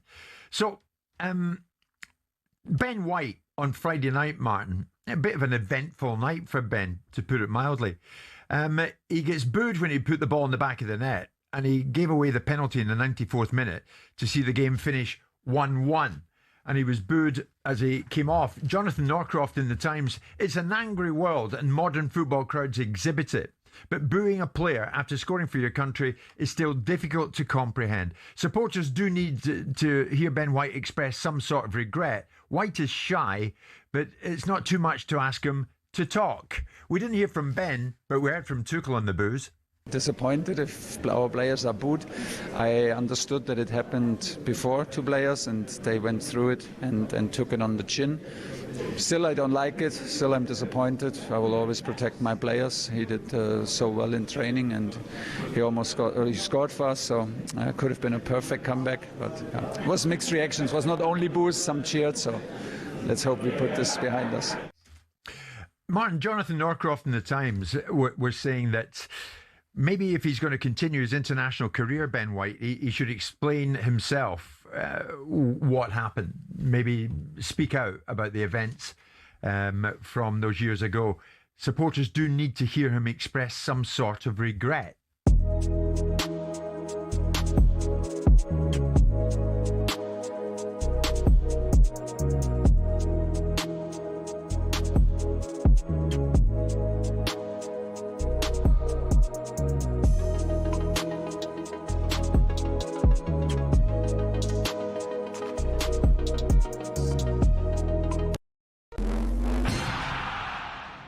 With Roberto De Zerbi set to sign a 5-year deal at Spurs with a big survival bonus, Simon Jordan says if they go down, the Tottenham board should pay the price for relegation. You can't turn around to the board of directors that have made appointments and say, well done, you put us in the Championship. Yeah. I mean, whether they get jumped or they get pushed, depends. I mean, they might see it as a challenge to come back and rebuild. The Spurs fan base already split over De Zerbi. Alli McCoist would have gone for a vibes-based appointment. And I got somebody that had absolutely lifted the place. Yep. Whether it was a Harry, whether it was a Chris Hughton, whether it was Glenn, whatever it may be. Yep. Just get the fans united, get the whole place, there's one of our own back. We understand De Zerbi is still negotiating the finer details regarding his backroom staff. Now, Newcastle say they have no plans at the moment to replace Eddie Howe before the end of the season. Chief Exec David Hopkinson says he'll talk about the future when it's time. 17-year-old midfielder Erica Meg Parkinson's been called up to play for England's senior squad for the first time. Serena Wiegman's named her squad for the upcoming World Cup qualifiers against Spain and Iceland. And the Chelsea Academy's new speed coach, former Team GB sprinter Adam Jamili, says he's already making a big difference. He's reminding young players everywhere not to forget power comes from the arms as well. You wouldn't believe how little people, all of these footballers, they're using same arm, same leg, and I'm like, 50% of your power comes from your arms, so pump them, drive your elbows back and really work it, and you'll be surprised with how fast you really can move forward. England players get one more tilt at a place in Tuchel's World Cup squad tonight. The game with Japan from Wembley is live on talkSPORT from 7 p.m.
Yes, it is Paul Hawksbee, Hawksbee Jacobs here on talkSPORT. Now, a man who got an awful lot of publicity over here, understandably, when the Seahawks won the NFL. I wasn't talking about you, Will. I thought you were. I thought you were going to say, man, who got an awful lot of publicity, Gavin. Well, you always do. Well, you normally do around the Super Bowl as well. Maybe not as much as the man in question. Let's nail the pronunciation first, because when Neil Reynolds, I was called him Aiden, and Neil Reynolds, who popped in and saw us from Sky, he's a mate of his, called him Adden. So what's the proper pronunciation of his name? It's Adden Durdy. Adden Durdy. Yeah, so you do the pronounce the E on the end. Adden Durdy. That does sound like his name's actually Aidan Durd, but his 4-year-old calls him Adam Durd. Well, the other way around. Maybe like 4-year-olds call him Aidan Durd or whatever. Yeah, quite possibly. So anyway, I mean, there's the incredible achievements he's had in American sport and the job he's done. And you had a chat with him earlier on. Yeah, so he's come over. He's doing 4 or 5 days over in the UK. It's the first time he's been able to come over since the Super Bowl. His mum wasn't able to come and attend the Super Bowl because she was having surgery. So he flew back over, saw her for the first time. We had a lovely chat about, getting to talk to her after the Super Bowl on the phone and then, getting to see her for the first time back here. But he came over 4 or 5 days, and while he was over, obviously, the NFL are like, well, you've got to do some media, pal. So we all went down there and, all the usual names were around. Neil Reynolds was there and the guys from various other outlets, and we all got 10, 15 minutes chatting with Adam, and he was in great form. Weren't you saying, though, after the Super Bowl, I don't want to misquote you here, that a head coach possibility was on the horizon? 100%, and we had a very honest conversation about it. We spoke with Adam back in January ahead of their divisional round game with the 49ers, and we asked him about it then. He'd interviewed with the Cleveland Browns, with the Atlanta Falcons at that point, and he was very coy about it. Unsurprisingly, the process is going on at that time. You don't want to necessarily speak out about it. Asking him about it today and really getting his thoughts on it, he talked about how much he learned through that process, how much he enjoyed the process, how much he enjoyed explaining to these teams what his vision would be, how it would look if he was put in charge.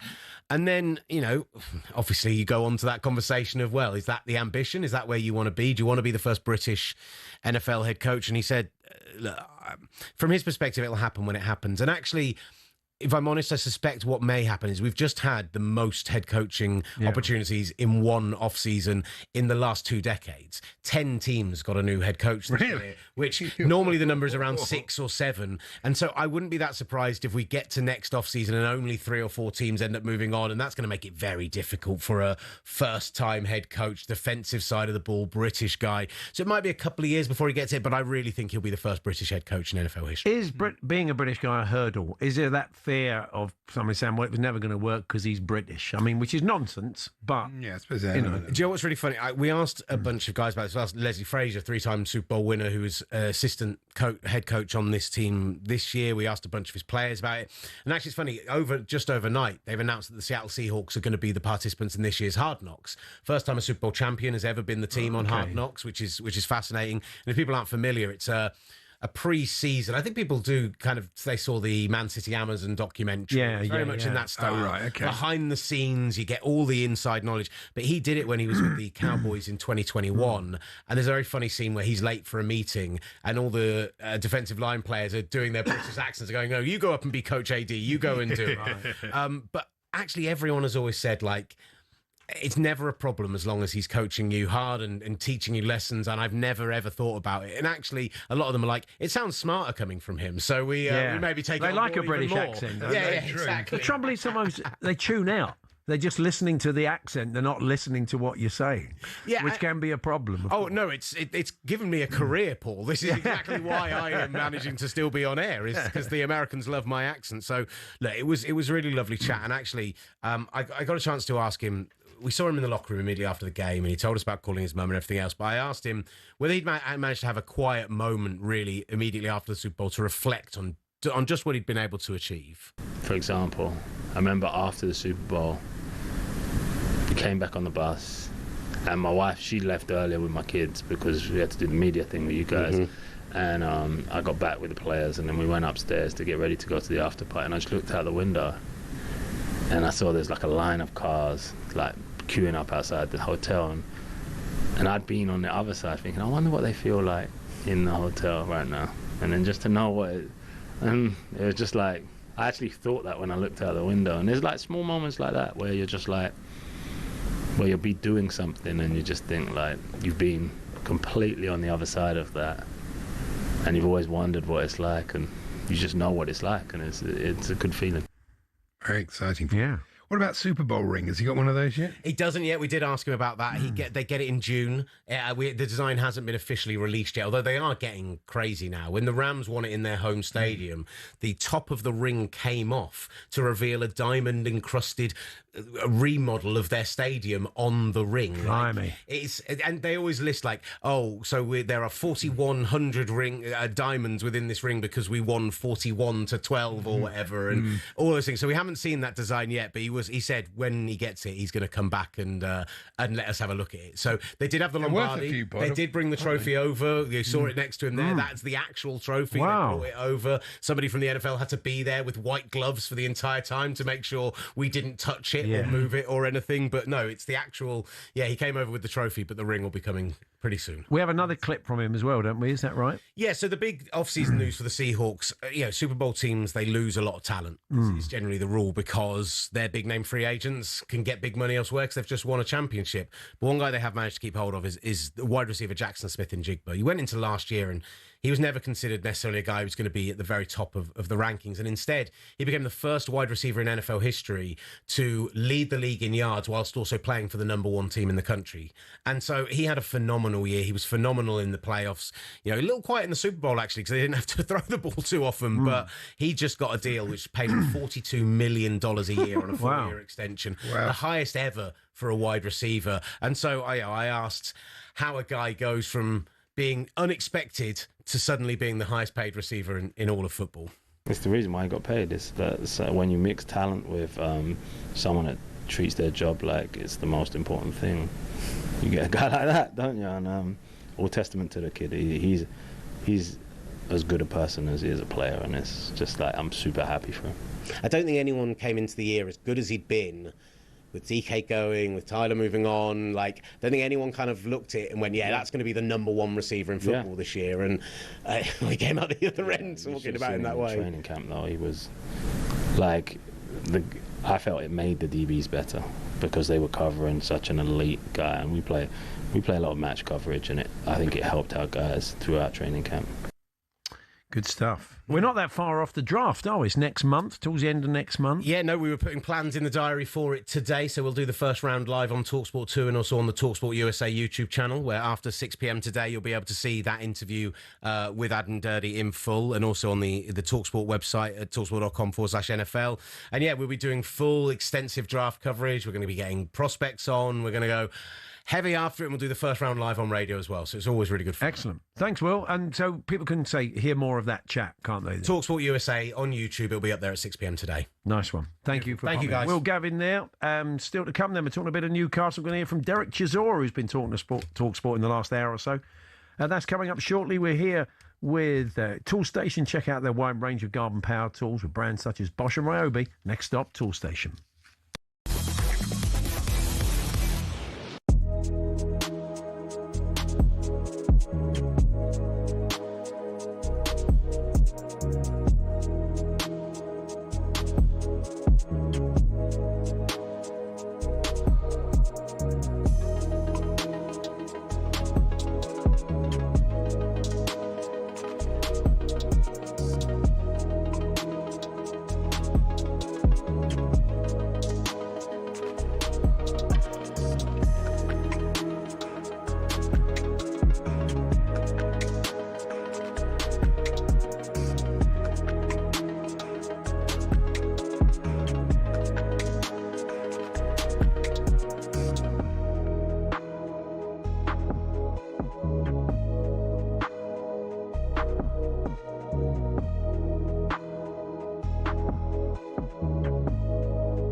Is Itoma the sort of fighter, Dave, that the likes of Fury, the likes of AJ, that they're in the mid-30s now, they're trying to avoid, and maybe more like a Fabio Wardley and Dubois would be one of the fights that you'll have next? Yeah, Joshua and Fury won't go near him. He's too young, too fresh, too fast. Their best days have gone. So Itoma, realistically, he's looking at Dubois, Wardley winner. I don't think the Wardley winner. I think if Wardley wins, I don't think he'll box him because they're in the same gym. Dubois may, but Caballel, Itoma's gonna have to fight one of them guys. He's not gonna get one of the old guard that's on the way out. He's gonna have to box one of the real, main men, which is Caballel. So it's interesting, and then he's going to be around for another 15 years, hopefully. Mm-hmm. So there's going to be people we're not even heard of yet that are going to come and have a go at him. Is that the danger with heavyweights like him, to be so strong and powerful but quick as well? Yeah, it's the speed. All heavyweights can punch. For me personally, I've never been put over in a fight, never been down and out. That's because I can see him coming. The danger of the time is you don't really see him coming. He's that fast. He throws a lovely right hook off the back of a left hand to the body, and no one sees it coming. That's what Franklin does well. Franklin doesn't get hit properly. That's why he's never been over. All his great chin talk for me is nonsense. There's no great chins. Anyone gets hit properly, you go over.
Big fight build-up on talkSPORT with DAZN. Watch Derek Chisora versus Deontay Wilder this Saturday, only on DAZN. Buy now at DAZN.com. Just before we talk Newcastle, this Saturday an icon will fall as Derek Chisora collides with a bronze bomber Deontay Wilder. So let's look ahead to the big fight with DAZN. Chisora himself has been speaking to talkSPORT in the last hour or so, and he was reflecting on his career with Gareth A. Davis. Madness. It was just a young bull coming up, a young man just trying to prove himself in the game. It was crazy. Yeah, I wouldn't do that now. I would just sit back and just relax. Dillian White in Manchester, or where was it, Manchester or Liverpool? Manchester. The crazy press conference. Crazy, oh my goodness. Slapping other fighters. Kissing other fighters. Spitting water on Vladimir, kissing other fighters. Getting fined for kissing a fighter, do you remember? I think he got fined 10 grand. And biting somebody and getting back for 6 months. Jesus Christ. But the weird thing is, you went from boxing villain to cult hero. Because that's how it goes. You have to choose your path, and then the rest is done. I hope you don't disappear too far. I hope you stay in the sport after this Saturday night. You'd be very surprised.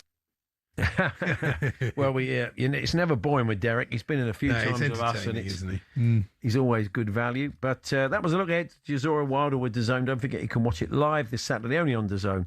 Buy now at DAZN.com.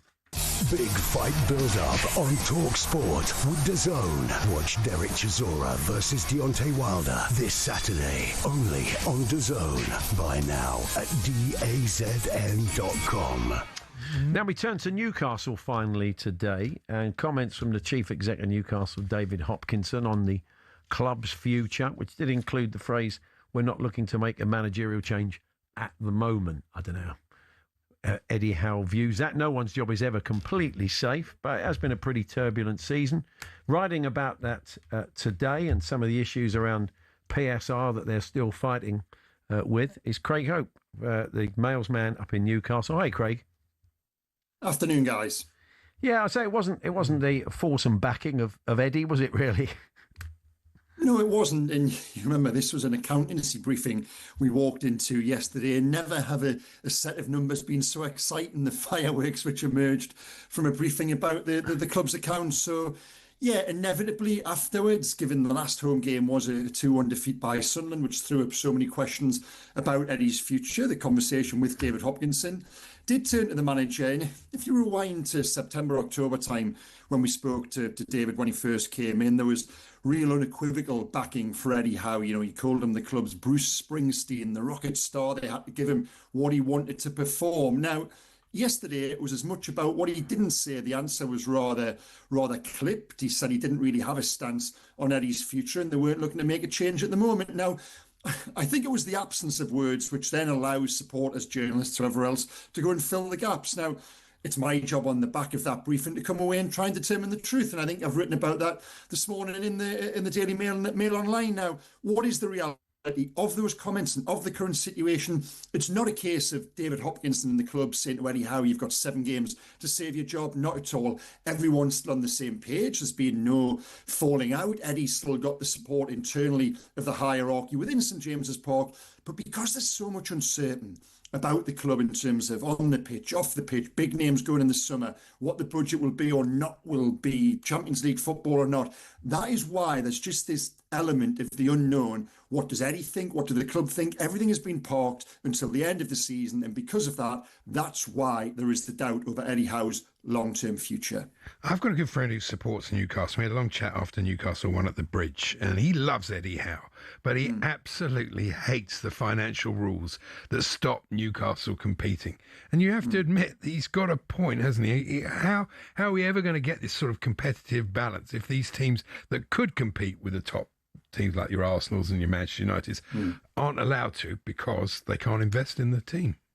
Yeah, and Newcastle at the moment, it's a good point. Newcastle, Aston Villa are on the same trajectory. They're trapped in this wave pattern of one good year, one bad year. You get back into Europe, but you don't have the money to invest in the squad and make it deep enough and good enough to compete on 3 or 4 fronts. You drop out of Premier European competition. Then, lo and behold, with a less relentless schedule, you have a good season and you get back in. And that's where Villa and Newcastle are right now. And that doesn't feel right. Now, listen, I'm all for financial restrictions. I wouldn't want a state like Saudi Arabia coming in and being able to throw money at it and just buy the way to success. But given the advantage and the head start and the acceleration of Eddie Howe and the brilliant work he did with regards coaching and recruitment, to then find themselves kicked back in the lane, really, by these financial restrictions, there's got to be more scope. I think they've got to look at them because clubs like Villa and Newcastle are forever going to be trapped on this cycle. And I understand the frustration of supporters.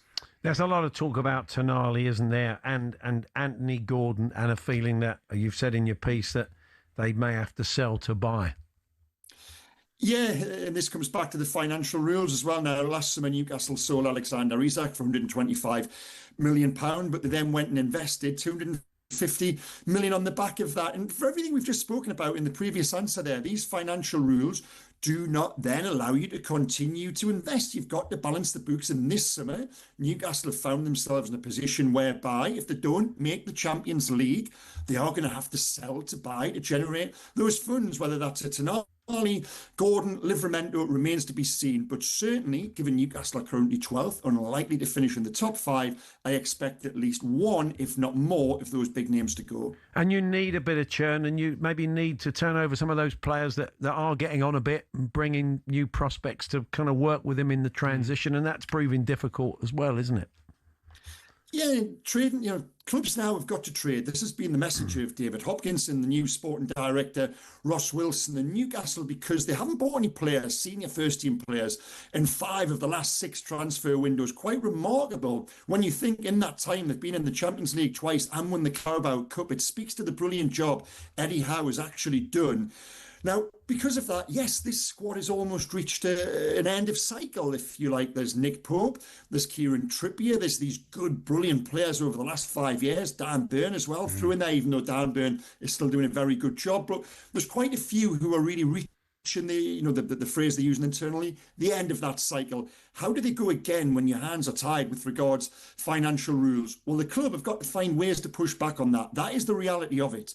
There's got to be training ground, stadium, new sponsorship deals. This is where they're at. They've got to be clever enough and they've got to find a way around it. Now, we might get to this question in 1 second, I don't know, but they've sold the stadium to themselves. That was the other big headline news to emerge from yesterday's accounts. But because PSR is changing to SCR and because you've actually got to fall in line with UEFA rules which disallow such transactions, it's not really this wonderful advantage that it perhaps might once have been when clubs like Chelsea were trying to pull this accountancy lever.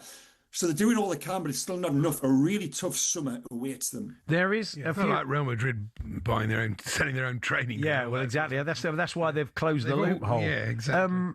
So there are a few reports that Newcastle could get a pretty hefty fine from UEFA because of this, and selling the ground to a sister company won't be enough to put that right. No, because UEFA rules don't allow, they disallow this sort of transaction, whereas PSR and Premier League rules and the current guys do allow for it. Now, without Newcastle selling the stadium, at the profit it generated, what was it, £120 million in the end there. Without that, they probably would have failed PSR this year and it would have been a points deduction.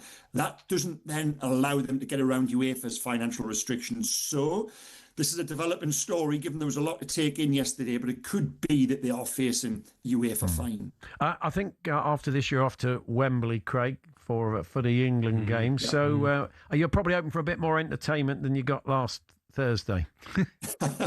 Absolutely, yeah. The highlight of my week's been going through Newcastle United's accounts, not watching England football team play. I hope that's going to change tonight. We called it a B international. It felt more like a C international inside Wembley. We called it the Hunger Games. Where was the hunger from those players who were on trial? Yes, it's a friendly match, but come on, this was more. This was meant to be guys who were on trial. It was audition night. There wasn't the urgency, there wasn't the energy, the aggression. It really was. I don't say this lightly. For 85 minutes, I think that was the worst football match I've covered this season. It really was quite staggering. I'm hoping for something better tonight. Any match which has got Harry Kane involved should be. I think we'll see more of those established internationals come back in, and they're playing for places amongst themselves, replacing the starting 11, if not the squad. So yeah, I'm hoping and expecting something far better tonight. Excellent. Well, enjoy the game, hopefully, because if you do, we will. So thank you, Craig. Thanks a lot. Cheers, guys. Craig Hope there from the Mail, their man up in Newcastle. My notes for that match said, nice of Uruguay to play some football for the last 2 minutes of the game. Yeah. They did. That was the only time they attacked like mad, and they were quite annoyed when the final whistle went because they thought they could actually win the game. You suddenly thought they're not going to nick this. But anyway, we're expecting a better spectacle tonight against Japan. We spoke to Alan Gibson earlier on, Japanese football expert, and if you missed that... It'll be a better game. He whetted their appetite. That'll be available on the H&J Daily podcast, which will be available in around 10 minutes' time, wherever you get your podcast, with some of the best bits of this afternoon's show, which included Michael Dubrey, the former Chelsea and Leeds defender, talking Chelsea and telling a fairly bizarre tale from his time at Leeds. So again, all available on the H&J Daily podcast.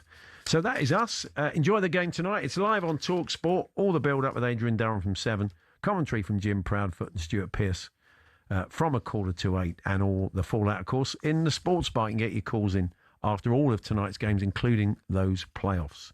But building up to that England match, of course, and coming up next is Andy Goldstein and Darren Bentwood Drive.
With Mo Salah leaving, a lot of commentators have talked about the fact there's a lack of icons in the Premier League.